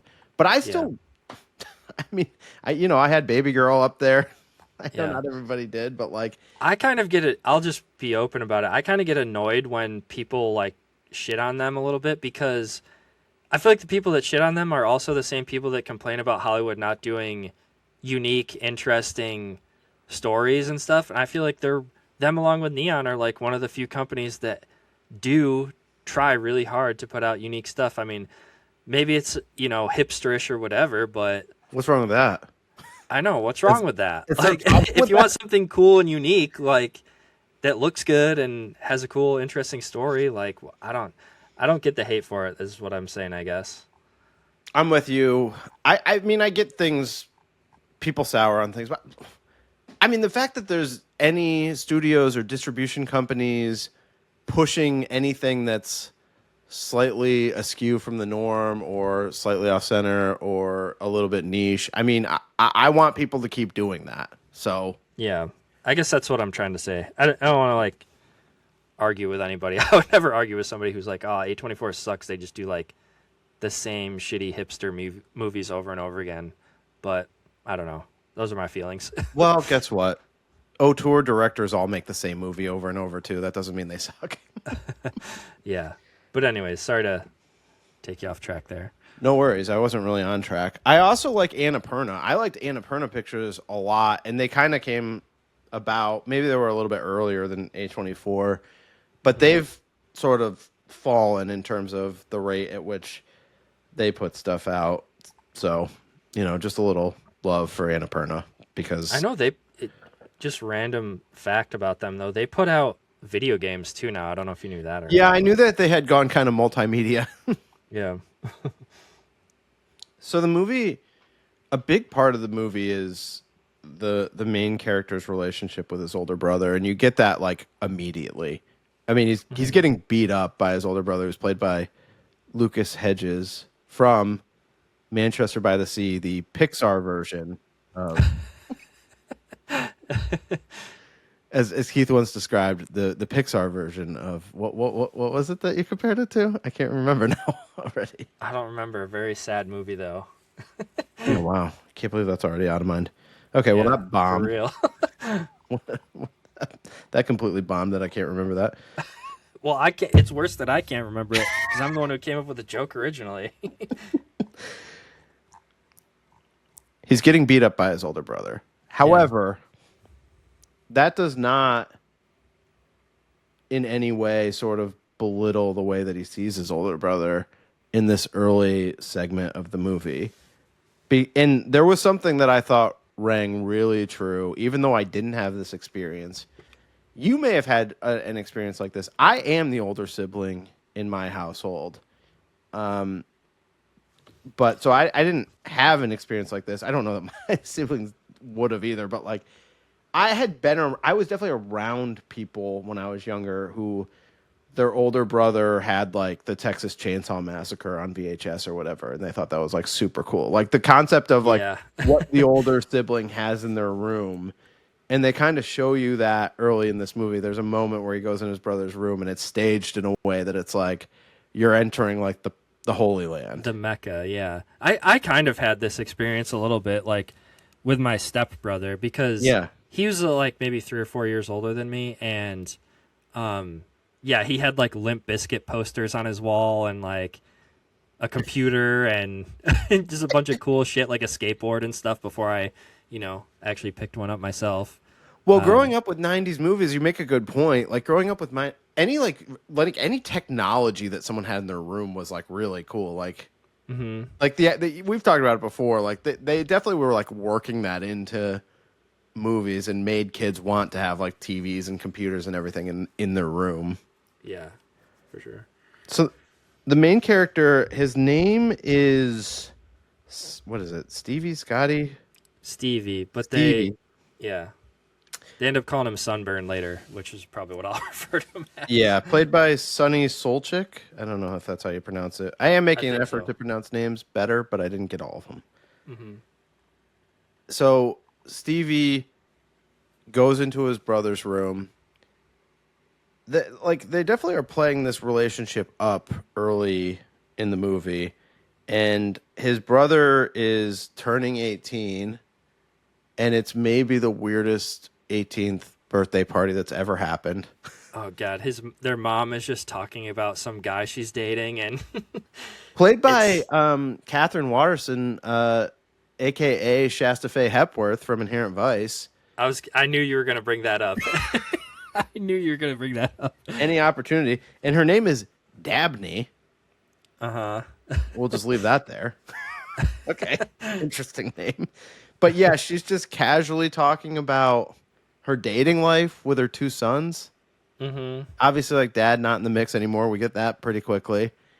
Yeah. And she's kind of talking about how maybe she's saying that she gives it up too easily. Is that what she's confiding in her sons? Yeah, the older brother's reaction is kind of hilarious here. He's a really good actor, I think. What's his name? Lucas Hedges? Lucas Hedges, yeah. Yeah. I think he has some of the best acting in this movie. It's worth mentioning that most of the actors in this aren't like, or weren't at the time professionally trained actors. They're all like just skateboarders that some friends of Jonah Hill who run a company called Illegal Civ helped him find for the movie. So that's just like an interesting fact. Like, some people would probably say the acting isn't great. That's probably why, you know. The kids are, I think they do a good job with what they're given, you know. I find them to be natural and believable. I really do. Yeah. I mean, I think they definitely sound authentic for sure. But some scenes come off as a little clunky if you're used to just watching movies, you know, with trained actors. But I don't know. It's just I find worth them more mentioning. believable than the people in the drama. I'll say Okay. that. Sunburn gives his older brother a CD, and it's The Far Side, which definitely was reminding me of a time in my life that wasn't the 90s. I was into The Far Side probably like 10 years after this. 10 years after when the movie's taking place. I don't know the name of that song, but it plays at the like very end of the movie. I think it's by The Far Side. That song's awesome. Yeah, it is. The name of this album is Lab Cabin, California. And his brother sort of can't really tell what his reaction is. He doesn't seem grateful. It's like he's mad or something. Well, I don't think you could get it from this scene, but I think if you know where the movie's going and what they do with the two of them, I think what it's supposed to be is he's starting to realize that his little brother maybe is cooler than him. Yeah. I mean, yeah, that definitely develops throughout the movie. So that Lucas Hedges character, the older brother, I mean, the first time I saw this movie, I just found him to be just like an achingly tragic character from where they go with things. Now, there's one scene in particular later on when they get in an argument that's like soul crushing. It's rough and it changes everything, and it makes you understand that character because in the beginning you see him through Stevie's eyes, which is like he as is the bully and the bully, older brother. Also the cool older brother to be worshipped. Yeah. And at a certain point, he loses that, and you kind of see him for what he really is, and it's sad. And even what Stevie we'll get to it, but what Stevie says to him is like pretty harsh too. Like, yeah. The way that this movie is shot, I felt like we needed to let you talk about this. Yeah. It's kind of shot like skate video style, right? I mean, there's an aspect ratio at play here, right? A term that I never... It's like 4:3, yeah. Really like muted colors. I actually really like the color palette. Jonah Hill and the cinematographer, who I can't remember his name right now, but they are the ones who do the commentary track on the Blu-ray that I have, and I watched it, kind of had it like on in the background while I was doing some other stuff, but they talked a lot about like the look of the movie and how they used like a puke green color palette, and how most movies that are shot in LA or California probably look a lot nicer than this one does. Like all the outdoor stuff, it looks kind of flat and very bright and kind of like pukey muted colors, but they kind of did that intentionally, I guess. I still like the look of the movie though. I think it was shot in 16 millimeters, so it's also very grainy, and that adds to like the nostalgic feel, I think. Yeah, it was a choice, but I think it totally works for the material, and I think it was a good choice, and it reminds me, of course, of Kids, you know, the movie from the 90s. Yeah, Jonah Hill did say that Kids and other Harmony Korine movies were a big influence on him when making this. So. I mean, this is certainly not as disturbing as Kids, but there are some parts in it that, beyond the look, like when they're at the party, I would say, in like the sexual interaction, and then even later when so there's a character who goes by the name of Fuck Shit. I'm going to try to call him FS because I don't want to say that over and over. There's a lot of harsh language in this movie that's probably a little tough to bear for some people. I don't know. I mean, as hard as it is to say, it is authentic to the times. Like, people did talk like that back then, especially kids. So, yeah, I mean, look, I mean, people can be pretty blue and curse like a sailor across. Well, I'm just talking about like the way they talk about women and just Yeah, that's fair. words that they use constantly that we're not going to say on this show. But what I was getting at is FS. I mean, there's the part later where he's like really getting drunk and he's kind of carrying around a 40, and it's like reminiscent of that character. I can't remember. Is it Casper? I feel like is the one character in Kids. I mean, it's been a while since I've watched it because, as mentioned recently, it's on my list of movies that I refuse to watch. Yeah. Because it doesn't make me feel particularly great. Anyway, when FS is like carrying around a 40 and drinking it at a party, that also does remind me of Kids. So there's some parts, but it's certainly not as like bleak as Kids. Yeah. So Stevie shows up at the skate shop, and all of a sudden, the cast of North Hollywood shows up in this movie. Yeah. There's the main dude from North Hollywood who's like in their crew, and then one of the kids that's like his best friends is like checking out at the skate shop. Well, the guy that I brought up earlier, I can't remember his name, but one of the big guys at Illegal Civ or whatever, he directed North Hollywood, and he's the one who helped Jonah Hill find all these guys. Yeah, I so saw it makes sense. I was seeing that crossover. It seems like they also had crossover with the hip hop group Odd Future, which I sort of like missed the boat on that whole craze. I definitely liked like Frank Ocean and Earl Sweatshirt, but like never got like that deep into that stuff. But that group definitely had like an era where they were like dominating what was like popular in hip hop. I mean, I think when they were like kind of first rising, like Earl Sweatshirt played a show here and it was like sold out like immediately. Yeah. Like, I don't have much exposure to those guys, but I remember our friend Brockway really liked Earl Sweatshirt. Yeah. I when I see Odd Future, it takes me back to a time period for sure.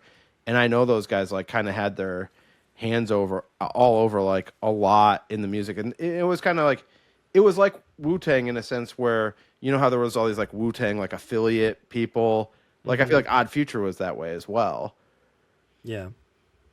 But I never really like it just wasn't.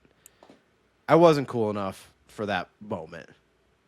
I would say we were just maybe a little bit too old. Okay, that's a better way of saying it. Yeah, I was definitely cool enough, no doubt. Thank you, Keith. But this is sort of a seminal moment for Stevie, just being in the skate shop, starting to feel a part of that culture. And, you know, we talked about it earlier. That's definitely an element. There's the hanging out at the skate park. There's the group of friends. There's the actual learning how to skate. But hanging out at skate shops is definitely like on the checklist of things that you do. Yeah.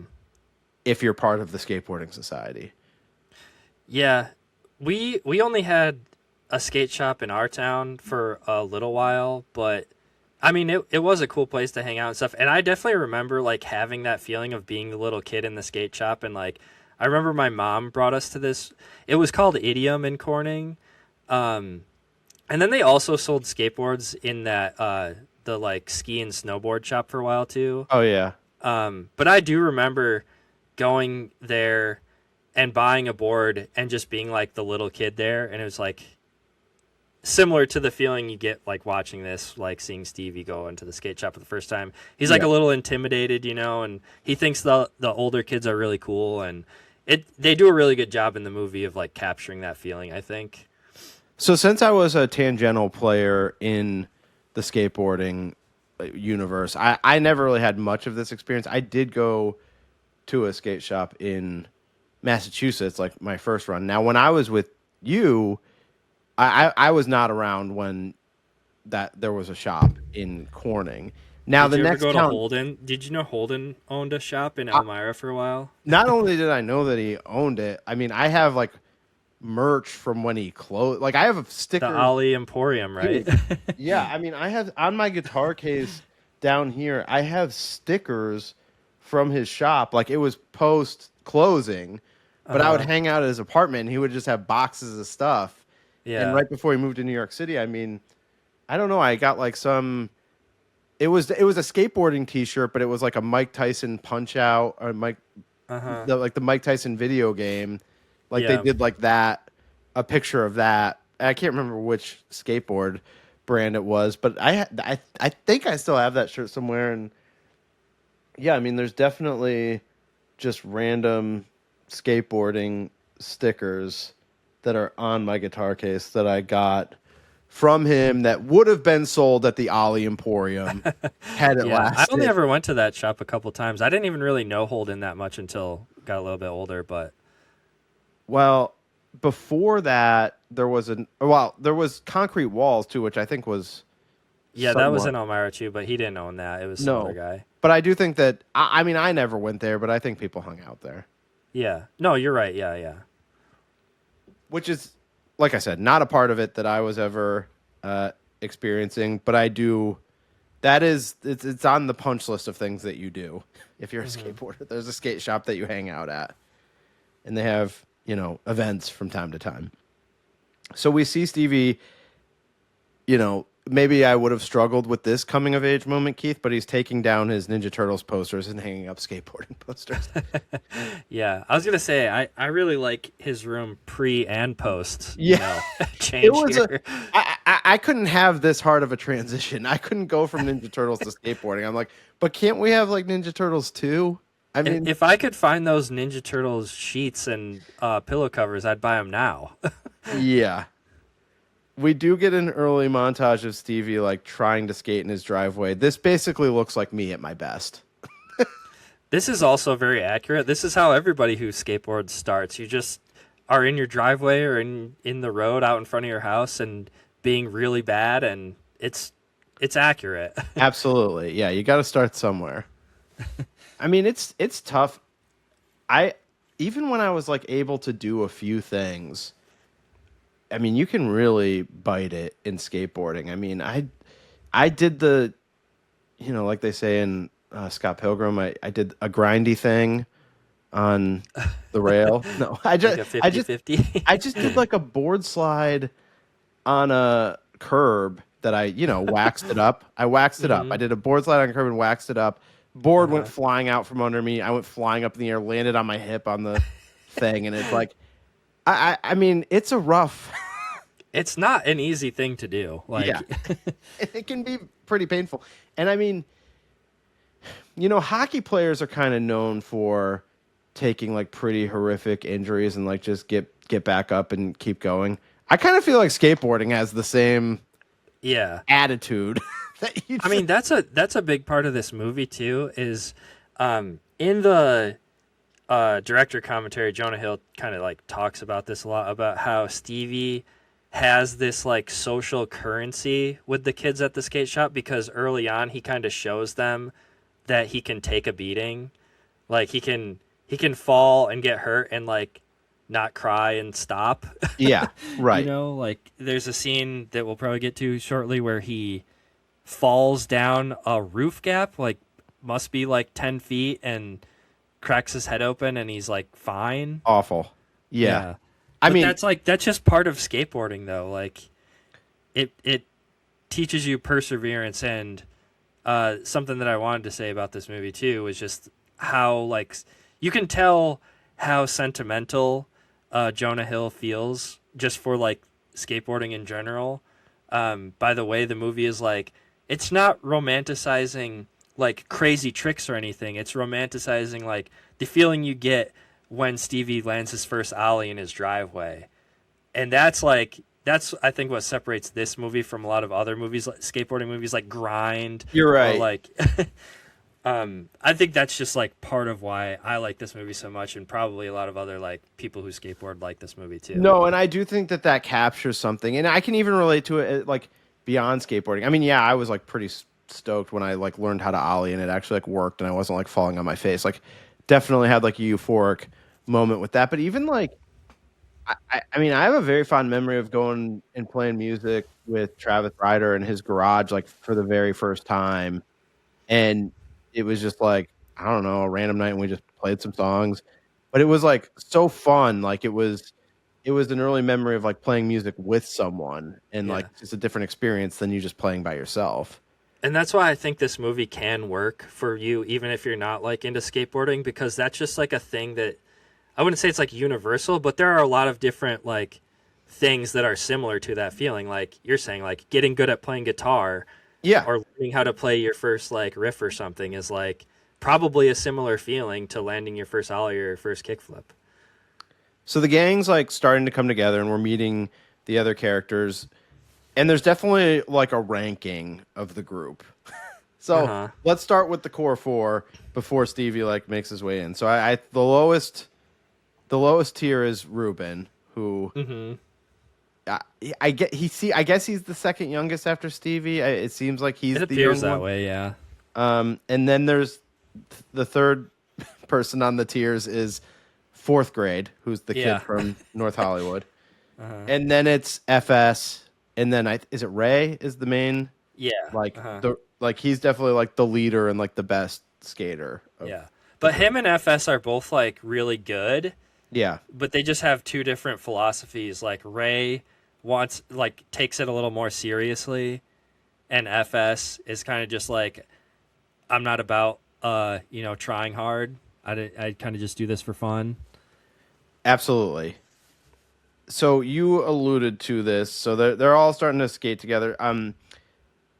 Well, I guess I should say this is when he's first meeting them. That's when he gets the nickname Sunburn, because they have this whole conversation, and the question comes up of if black people get sunburn.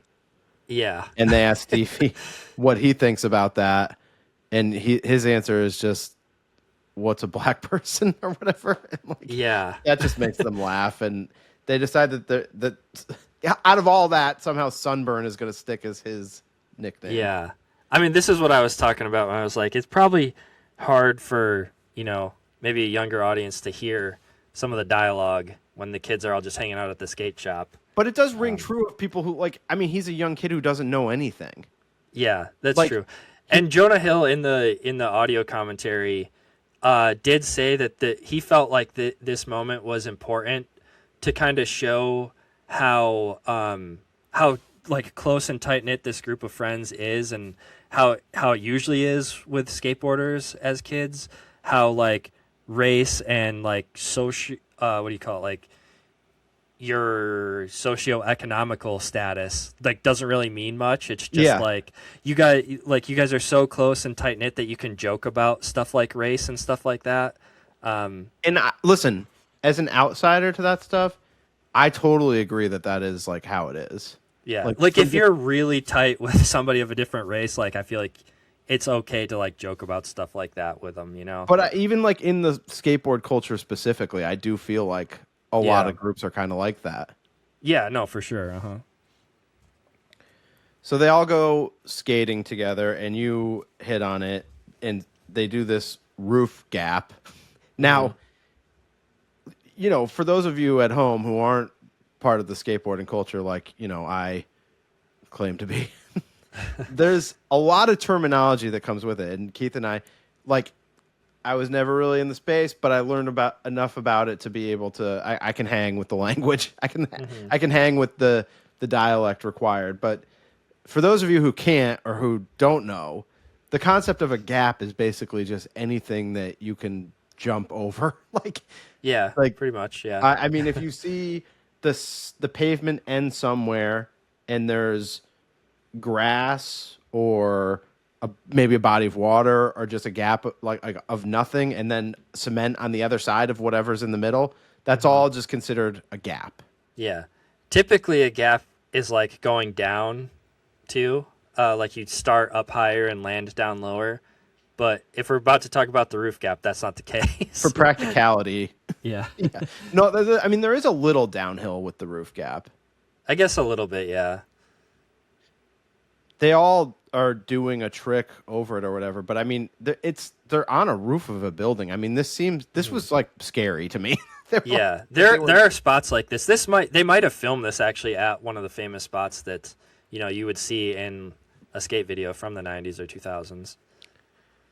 Stevie decides he's gonna like man up and try to be cool in front of these guys, even though we're not even 100% sure that he can really like ollie consistently, and he's gonna try to ollie this gap.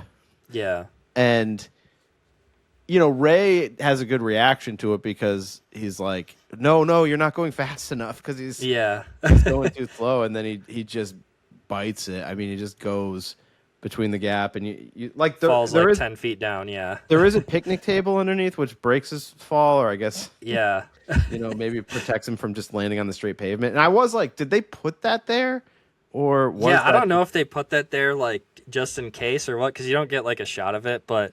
I love fuck shit's reaction to it because it's like he's just like fuck shit, he's dead. Yeah, and then they all run to go see how he's doing. Yeah, and it is messed up, but it does get him sort of like instant cred. And there is the reason I brought up the ranking of the 4 characters is because Sunburn is kind of making his way up the list, and he definitely is like passing Ruben on the list, which quickly, yeah, and it's a cause for conflict. And you feel kind of bad for Ruben too, because he's the one who kind of brought him into the group. He's the first one that he met and like told him his name and like kind of invited him into the group a little bit. So it's interesting. I really like the different dynamics in this movie, like between FS and Ray and Ruben and Stevie. I think it feels authentic and it's just cool. Yeah, totally agree. And Stevie's just getting more ingrained with the group. They're hanging out. All this stuff happens quick. I mean, it's not the runtime of this movie is not long, so it's moving along. But there is a natural flow to it. Like it doesn't feel clunky to me. Like it definitely moves along, but in a smooth way. And as they're hanging out, and the gang is it's becoming more regular that Stevie's with them. They have a run-in with Stevie's older brother, and this is a big moment in the movie. It's quick, but it's big. It's like Lucas Hedges' character. He sees Stevie sitting there, and kind of gets into it with FS, and FS is being like very aggressive with him, and FS definitely is like, I mean, obviously Ray and FS are older than Stevie, but I still think of them as younger than Stevie's brother. Don't you? Yeah, I think FS says that he's 17 at one point.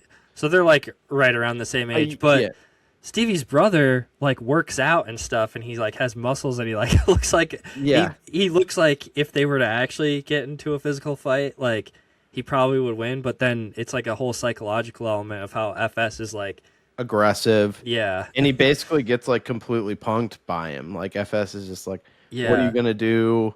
Do what you're gonna do or whatever. And he ends up just walking away, and you can kind of see him losing his older brother credibility with Stevie. Yeah. And it's kind of a sad moment, but it is. And I mean, when I talk about the Lucas Hedges character being an achingly tragic character, it's because of this. Because it's eye-opening. I think early in the movie, you do picture him as the cool older brother. He's Brand from the Goonies. He's Jeff Brolin. He's the cool older brother that is going to date Andy the cheerleader or whatever. I mean, he kind of is a bully, but at times in the movie, you do just feel bad for him too, though. There are moments of endearment between the two of them as brothers as well. Yeah. There's a bully situation, but Stevie goes to him and asks him for help on when he wants to buy a skateboard, because obviously he doesn't have any money. And, his older brother does help him, although in not a great way. Yeah, he basically is like, I know where mom has money. We can steal it, but you got to take it. 40 for me, 40 for you. Right. So when this all goes down, I don't know where you go with this, but I take it like, oh, he's a real loser. Like, he doesn't have any friends. He probably like gets made fun of amongst his own class. Like, he was only cool from the perspective of his younger brother who he bullies. Like, yeah, that, and like, it is just, I mean, I went to school in a few different areas, so I was around like a couple different like classes of kids, and I do feel like there's always a loner who, look, Keith, you know me to be a pretty inclusive person. Yeah, no, I really yeah. like, even at a young age, I felt like I would try to at least talk to people because like that, because I just felt bad. Yeah. This stings me that like, the Yeah. idea of this character, like, oh, that's sad. Like, Yeah. I get the sense too, just from some later scenes when there's a scene where he's kind of talking to Stevie about what it was like before Stevie was around or before he was old enough to understand what's going on. right. And how he tells his story about how he used to hear basically his mom having dudes over. Yeah. And you get the sense that he really has like some trauma from that, maybe, or maybe not just that. The dad is never in the picture. You never even hear the dad's never mentioned, I don't think, and you don't even really know if they have the same dad or not. So That's true. That's true. But the lack of a father figure in the household is definitely like, there's a void there. yeah, But it really, ugh, I find it to be so tough Yeah. to deal with. I think the hardest scenes to watch in the movie are the scenes with the brother, for sure. Yeah. I agree, but that really stuck with me the first time I ever saw this movie. On rewatch, it was actually a little less because I knew it was coming. But it was actually a pretty big surprise to me the first time that I saw that this is how the character is. Yeah, because you would think before this, like the way he's been acting to Stevie, that he is tough and he would like put up a fight or something, and that he's cool, and that he has like Yeah. a group of friends that are like tough like him, and it's like none of that is true. Yeah, So it's it's a short, quick thing, and then later they have a scene where the two of them are talking, and you get a little bit more of it. They're playing video games together, and he's just sort of like, your friends are douchebags or whatever. He uses like worse words than that, and he's like, the only reason I bounced was because I was solo and I didn't want to get jumped or whatever. yeah. Like, He's still trying to seem cool to his older brother and keep that dynamic. Yeah, and you can tell the whole purpose of this scene is you can tell it's over. It's gone. Yeah. That mystique is gone.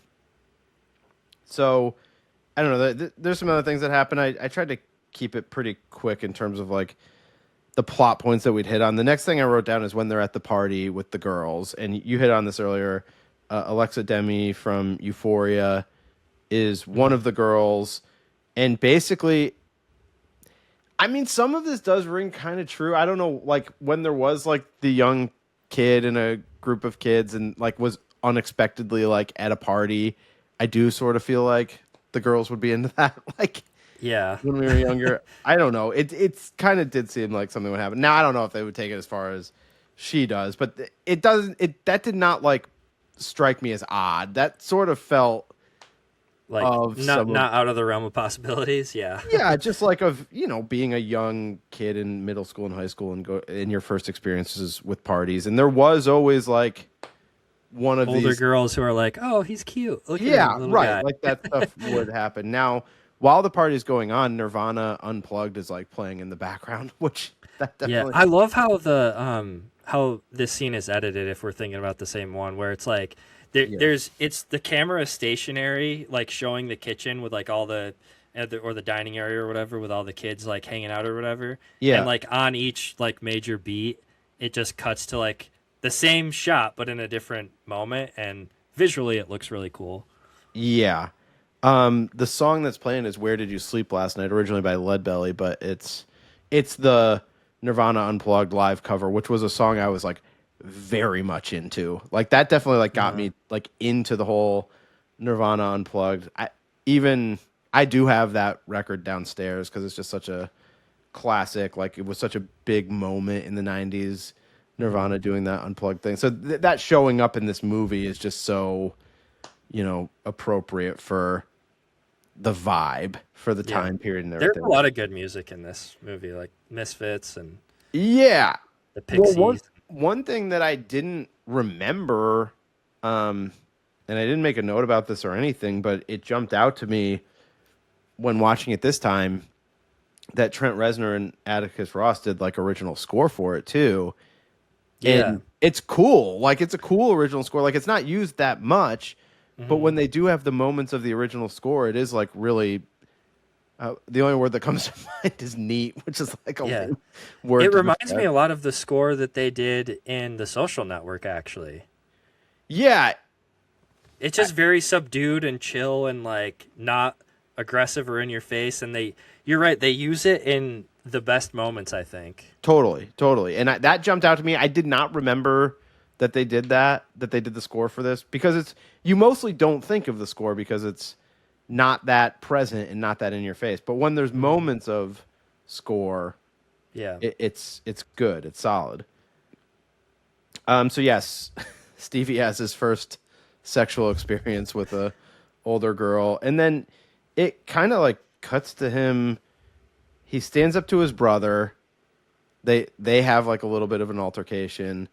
Yeah. And this is where I was like, some of Yeah. the stuff he says to his older brother is like really harsh. He's like, "You're a loser. You have no friends. You don't get any girls." Like, yeah.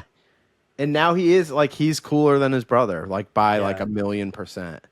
This And- scene also is very interesting because it starts out kind of funny where they're like chasing each other, or the older brother's chasing him like through the house, and then Yeah. like Stevie opens up the fridge and steals the like jug of orange juice, and then they keep running around, and then it gets very serious very quickly. Yeah, Lucas Hedges drinking orange juice is just something that he's like constantly doing in like every scene. Yeah, And it's like, it does have like some symbolism to it, like because there's a moment with it at the end of the movie that's sort of cathartic. But it is just hilarious that he's like walking around like drinking jugs of orange juice. yeah.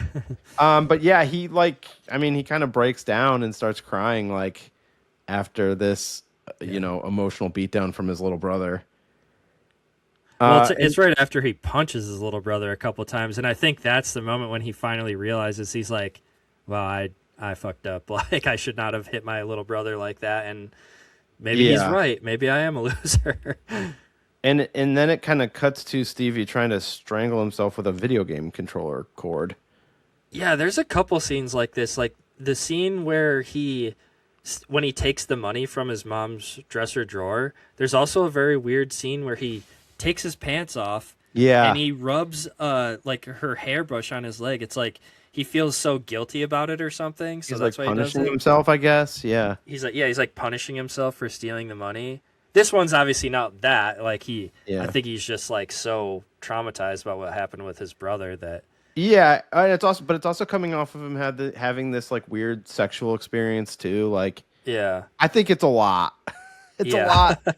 A lot is happening for this young person. I mean, there's definitely like a loss of innocence happening. Mm-hmm. I mean, part of the movie is definitely, you look at things in a certain light, and a lot of it seems cool and fun and exciting, but there's like the other side of the coin, which is like this loss of innocence. Mm-hmm. Dabney takes him to the skate shop and forbids him from hanging out with the boys publicly. Yeah. Mortifying as a kid. I cannot imagine. This would be hard to come back from. Do you remember, were you there when there was a house in Corning where we used to party at, and a particular girl that we used to hang out with, her mom came in and was like, it was basically this scene. She's like, my daughter will not be hanging out with you guys anymore. I don't think I was there for that. Thank God. I that would be too mortifying for me to handle. Either that or I've blacked it out, because Yeah. I don't think I could handle a moment like this. I mean, if it happened to me on either side, like, it's just too cringe for me to be a part of this in any way. Yeah.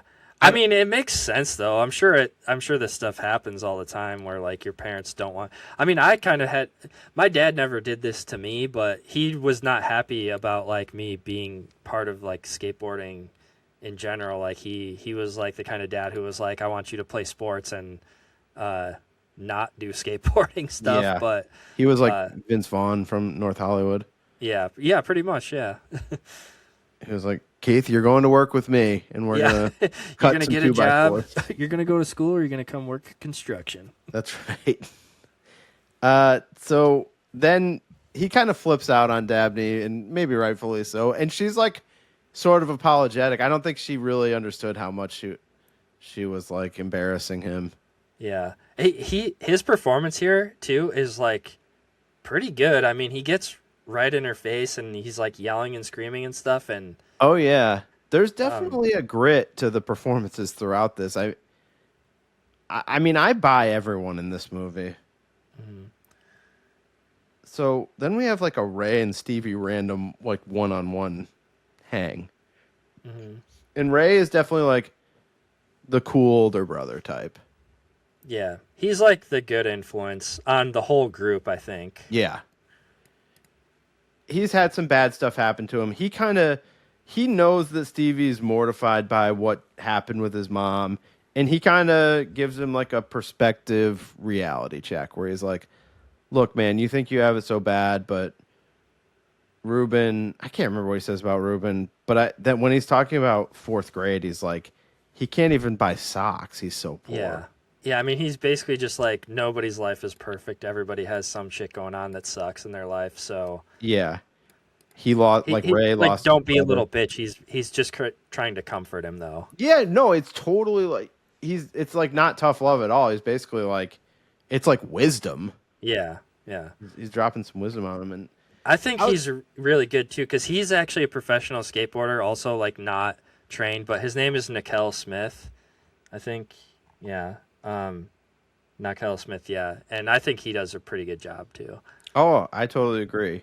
And it kind of culminates in just the two of them going skating, and they end up in like Santa Monica or whatever, and they just like spend the night like skating and just like sleep there or whatever. And I don't know if this part feels, I mean, there was nothing in my life that was ever like this, I don't think.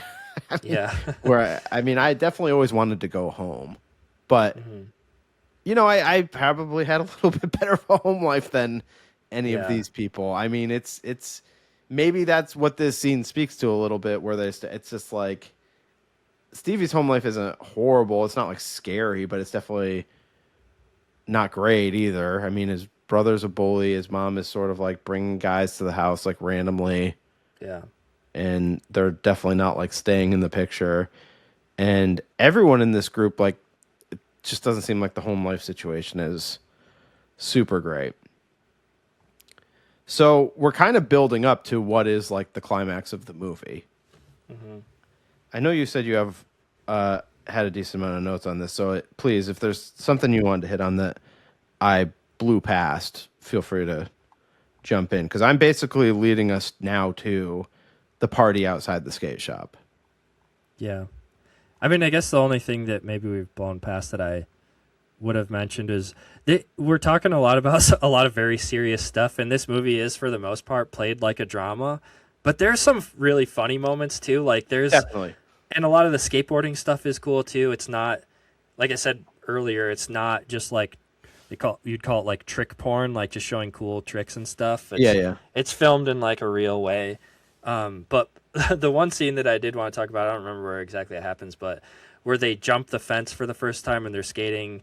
Right. And they're kind of just hanging out after they get done skating, actually. And a security guard comes up to him and is trying to kick him out. That's and this right. is like early on in Stevie's like friendship with these guys.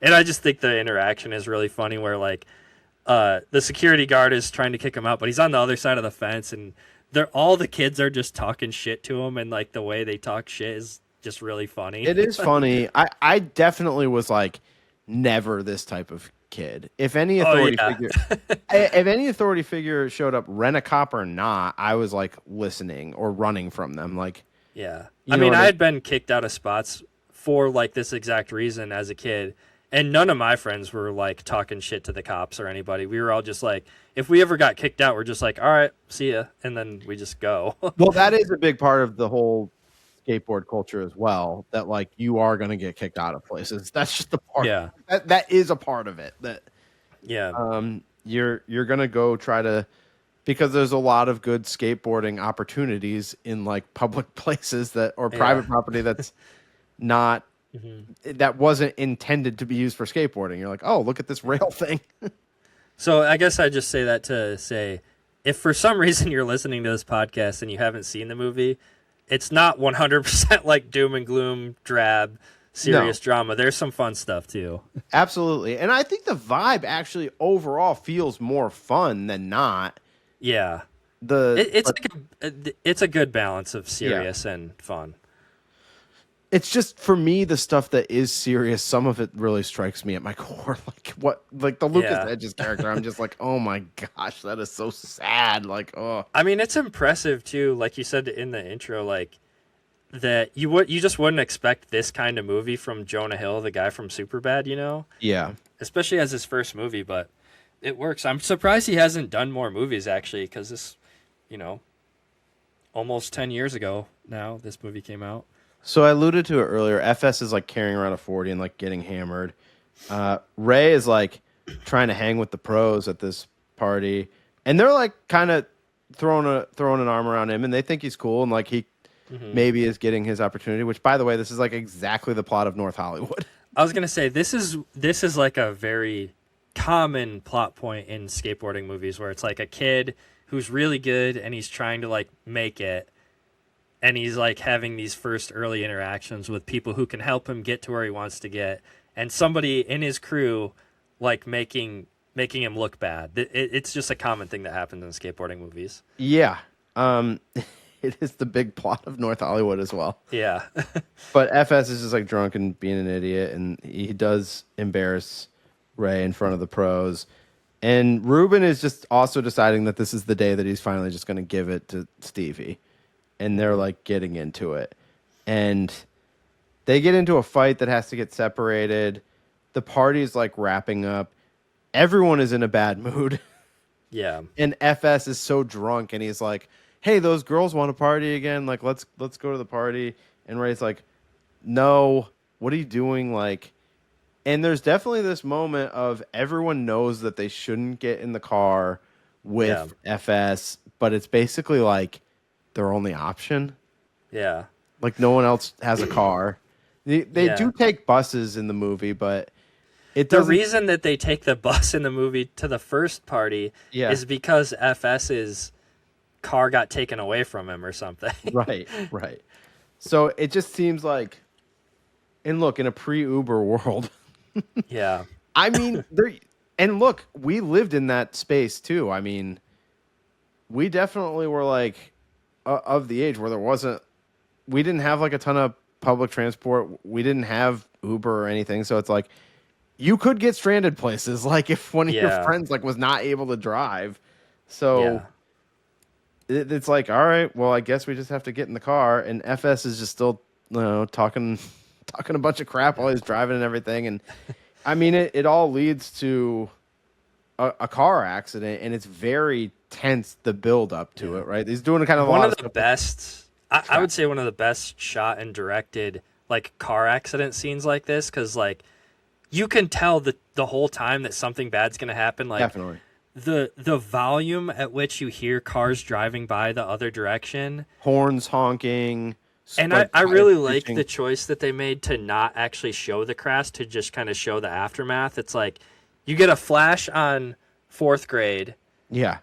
And it cuts to black for like 3 or 4 seconds, but it feels like an eternity. Right. And then it shows the car like on its side, and you're like, oh shit. Yeah. And it seems like probably, like, I remember in the theater this part like being jarring to me. Like it was like a jolt. Like what? Like, because it's so bright when you see fourth grade's face for like half a second, and you're expecting to kind of like hear a crash noise, but you don't. It just cuts to black, and like you said, like the way it builds up is like it's perfectly done. It was tense seeing it in the theater, and you definitely expect the outcome of the crash to be much worse than it ends up being, which is basically only Stevie gets hurt. Yeah. Like the car's on its side. You wouldn't think that all of them were wearing seatbelts, but yeah. Everyone's okay except Stevie needs to go to the hospital. Yeah. I don't have a lot of nitpicks about this movie either, but if I had to give one, it would be the fact that like, why is fuck shit not like in handcuffs at this point, you know? It is true. He's definitely hammered, and he's underage, and I agree with that. That gets blown past. Yeah. Not addressed at all. They're all drunk. The cops would 100% be involved here. Your car's like flipped over. Totally agree. And thank you for bringing It's this just weird up. that he's there at the hospital. I totally would have like blown past this without bringing this up. And these are the notes that we need you here for, because it's like, yeah, this is insane. I mean, there's no chance in hell that he's in this final scene, because he would be arrested. I mean, look, it's not like he's going to prison for the rest of his life, but at a minimum, he's in trouble with the cops, but then you would think he's in big trouble at home too, and like not allowed out of the house. Mm-hmm. But it's sort of everything comes together and wraps up in a nice bow ending here. I love the ending. There's not a lot of relationships and there's not a lot of conflicts in the movie, but they all sort of get somewhat resolved through the end. First, we have his brother who's sitting next to him in the hospital, and he brings out like the 2 small orange juices, one for Stevie and one for him. And it's like, I don't know. It's a moment of reconciliation. It's a moment of, you're my brother and I love you, and I'm gonna like look after you while you're in the hospital. Who knows where the relationship goes from here? But I think you're supposed to take it that this is like an evening of the playing field for these two. Yeah, 100%. And then Dabney reconciles with the crew and is like, they're all just waiting in the waiting room for him and like sitting around. And she's like, do you guys want to go see him? And that's like the moment where she's now accepting of the group. And then 4th grade, when they're all in the room, they're, checking out his injury and everything. And 4th grade is like, hey guys, let me show you this video I made. And he plugs in his handheld camera to the room TV.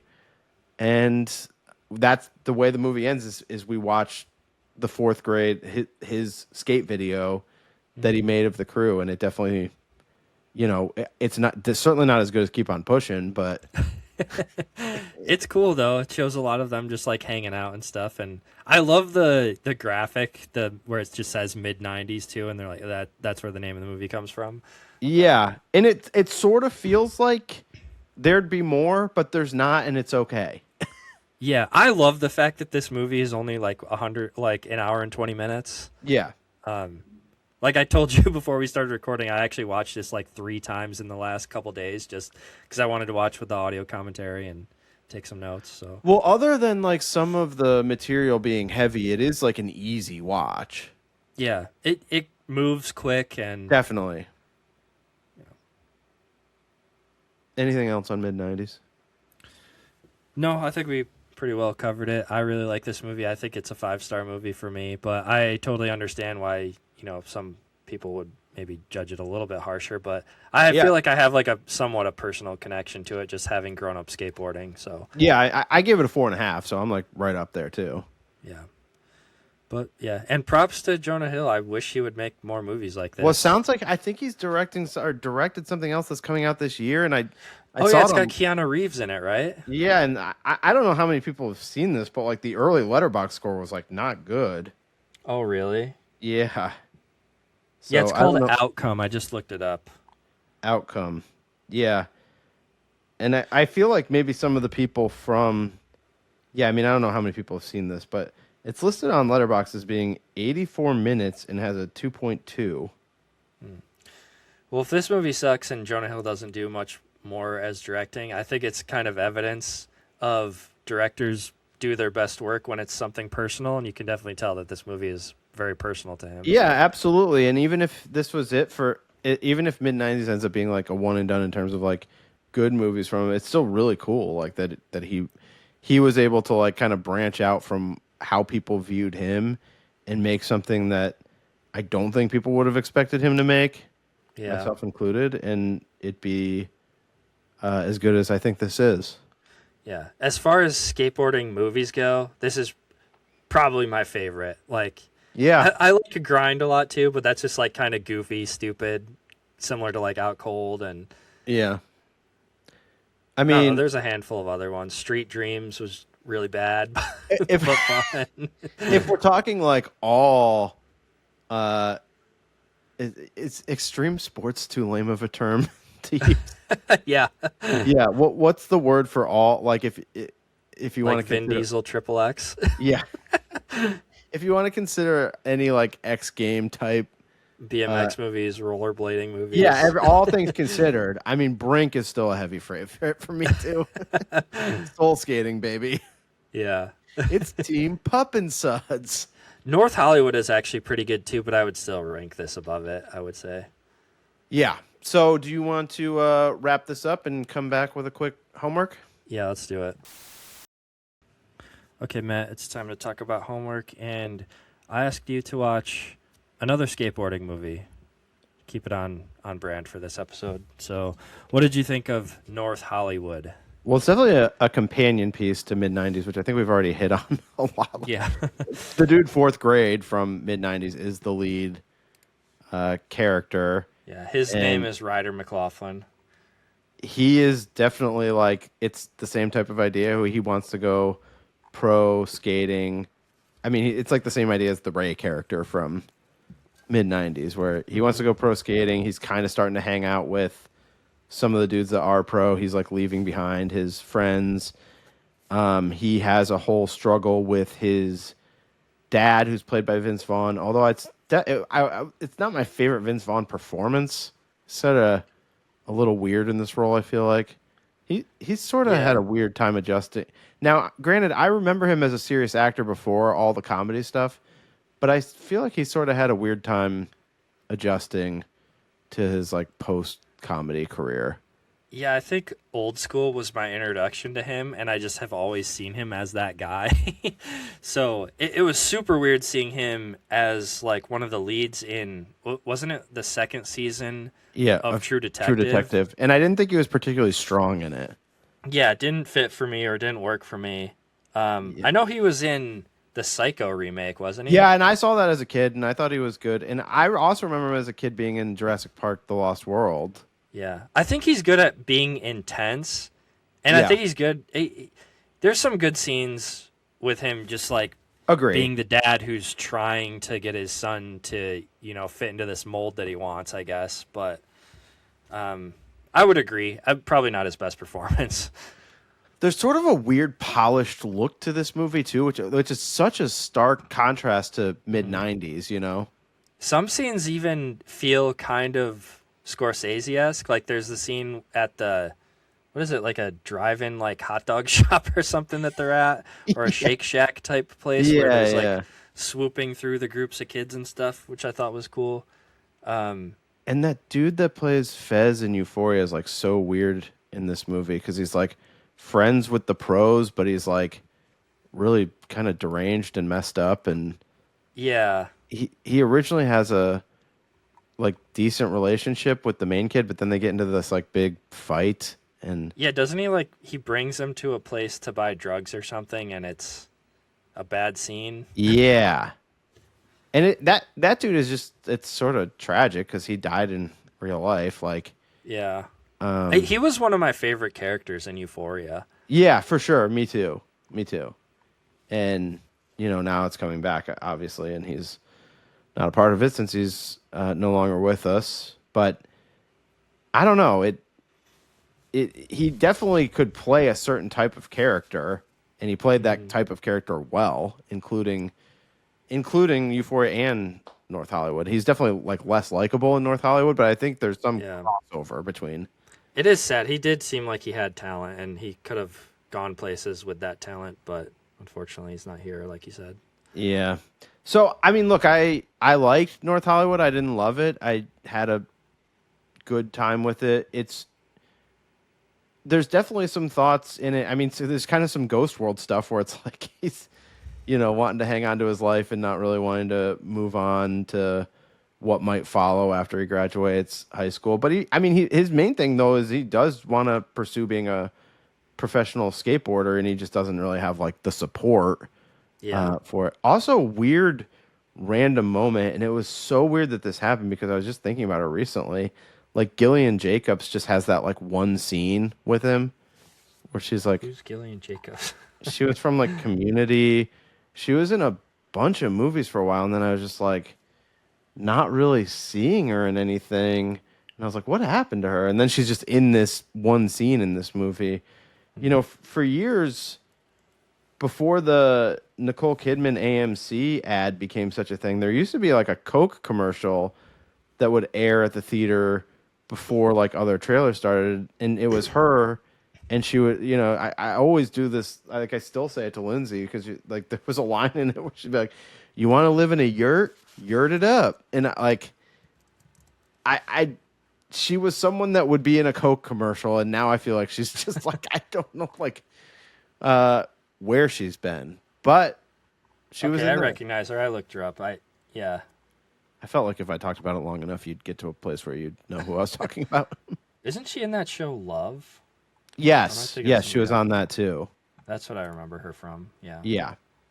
No, I mean, she had like a good career and was like popping up in things like all the time. And I'm sure it's not over. I just feel like I was just thinking about her because I'm like, what? I was like, man, I feel like I haven't seen her in a while. And then she's randomly in this movie in one scene. You know how there's like 4 actresses who all look like Margot Robbie? I feel like she's almost there. She's almost one of those.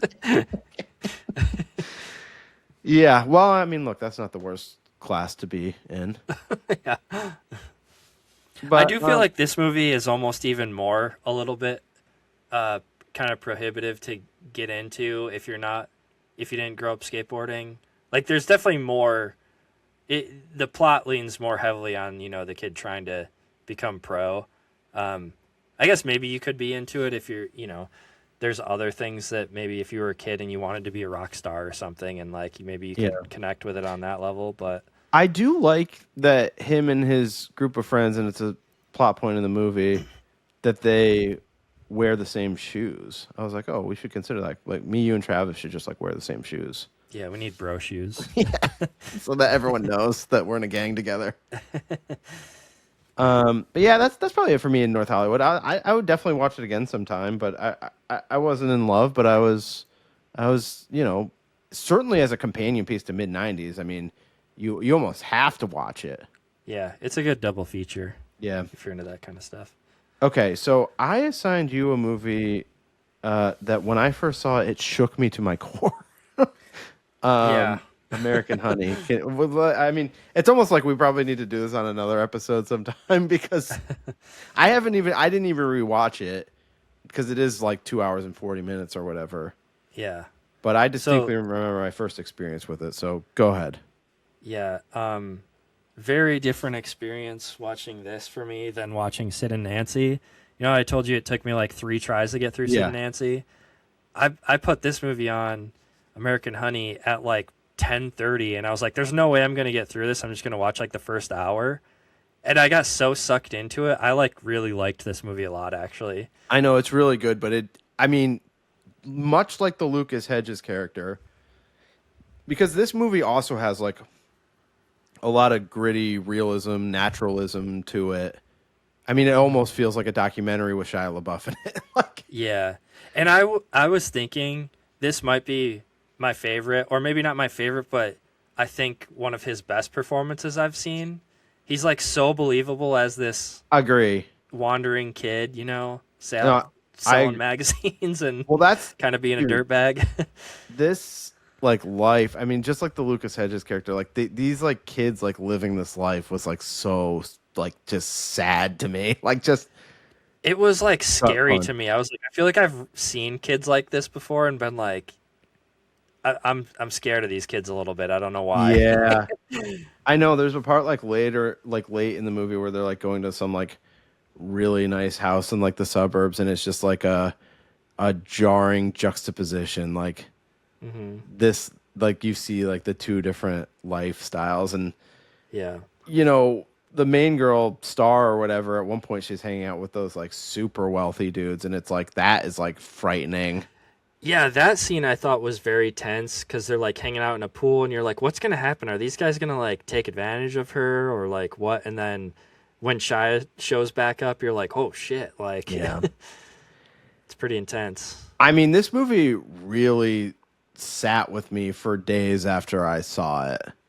Yeah. And it's mostly because like nothing that bad happens in it, but it's just the lifestyle that these people are living is just frightening to me. Yeah, no, agreed. I mean, another really tense point is when the girls get dropped off with the oil workers. Yeah. And you're like, this is not good. Because immediately I think one of the first things the oil workers say is like, are you guys prostitutes? And then they're like, no, we're trying to sell magazines. And then they all disappear. But there's the one dude who's like eyeing the main girl up. Yeah. And you're like, what's going to happen here? Is like something like bad going to happen here? But I know. Well, I always remember that Bruce Springsteen song, like Dream Baby Dream or whatever, that it plays in the scene when she's in the truck with him or whatever. But it is very interesting. Like that scene played out not how I was expecting it to at all. Agree. But it was, I don't know. I ended up really liking that scene actually. Yeah, I have not gone back and watched this movie since I don't know. It was probably like 2016 or something when I watched it, and I haven't gone back and rewatched it since. But it has always stuck with me. I gotta mention too, like the beginning, the way the movie starts was like so sad to me when like she's taking care of these other two little kids. And are they supposed to be her brother and sister? I don't remember the relationship, but like, yeah, that is dark.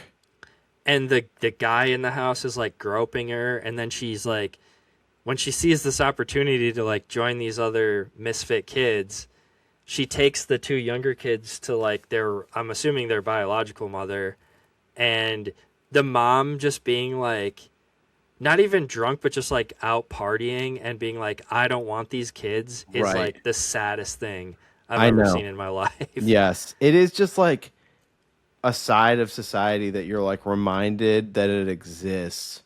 Yeah, it's like these people suck. So disturbing.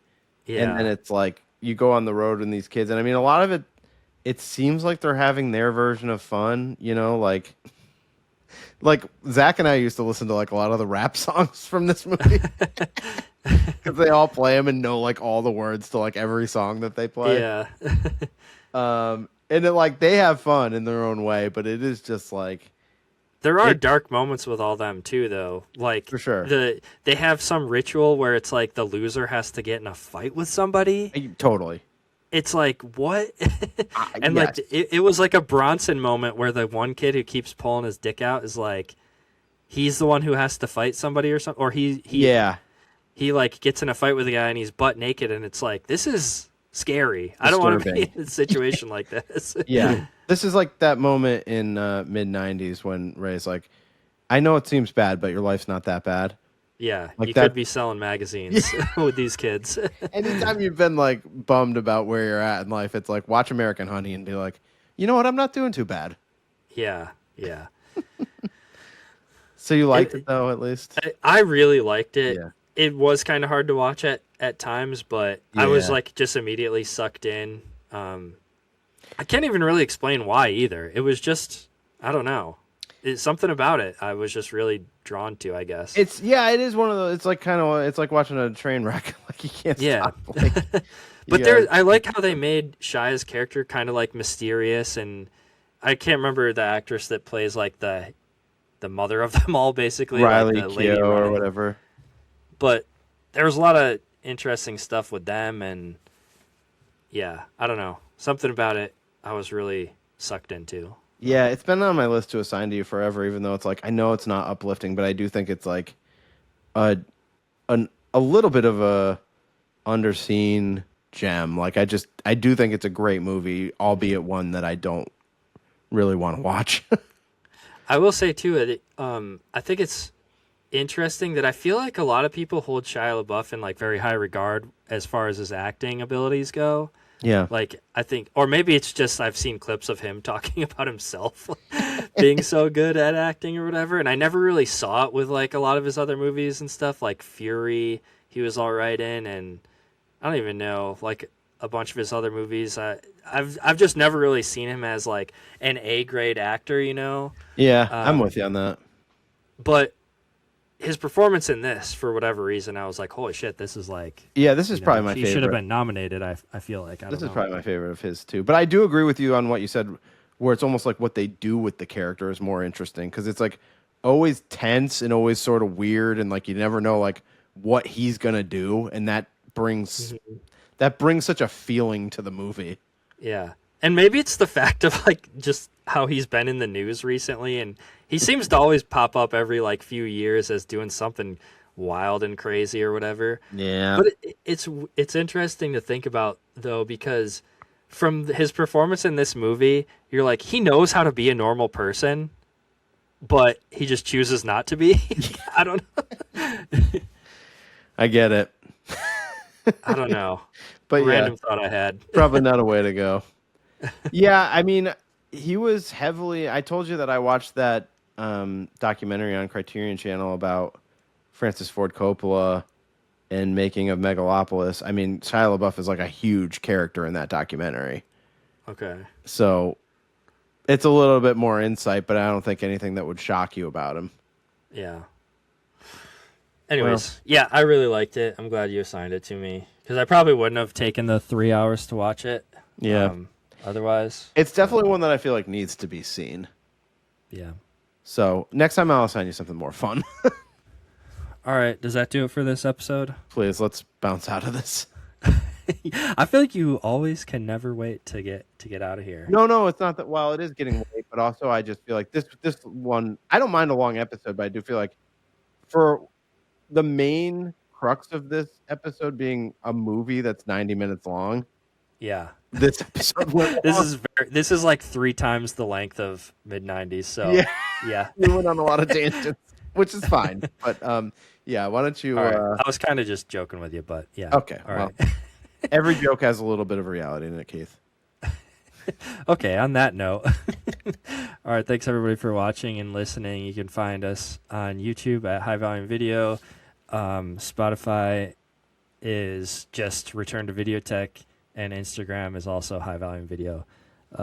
Thanks for hanging out. We'll see you in the next episode. Say what again? Say what again? I dare you. I double dare you, mother. I hate when people talk during the movie. Over the line! Back off, man. I'm a scientist. Wise man say forgiveness is divine, but never pay full price for late pizza. Return to Videotech.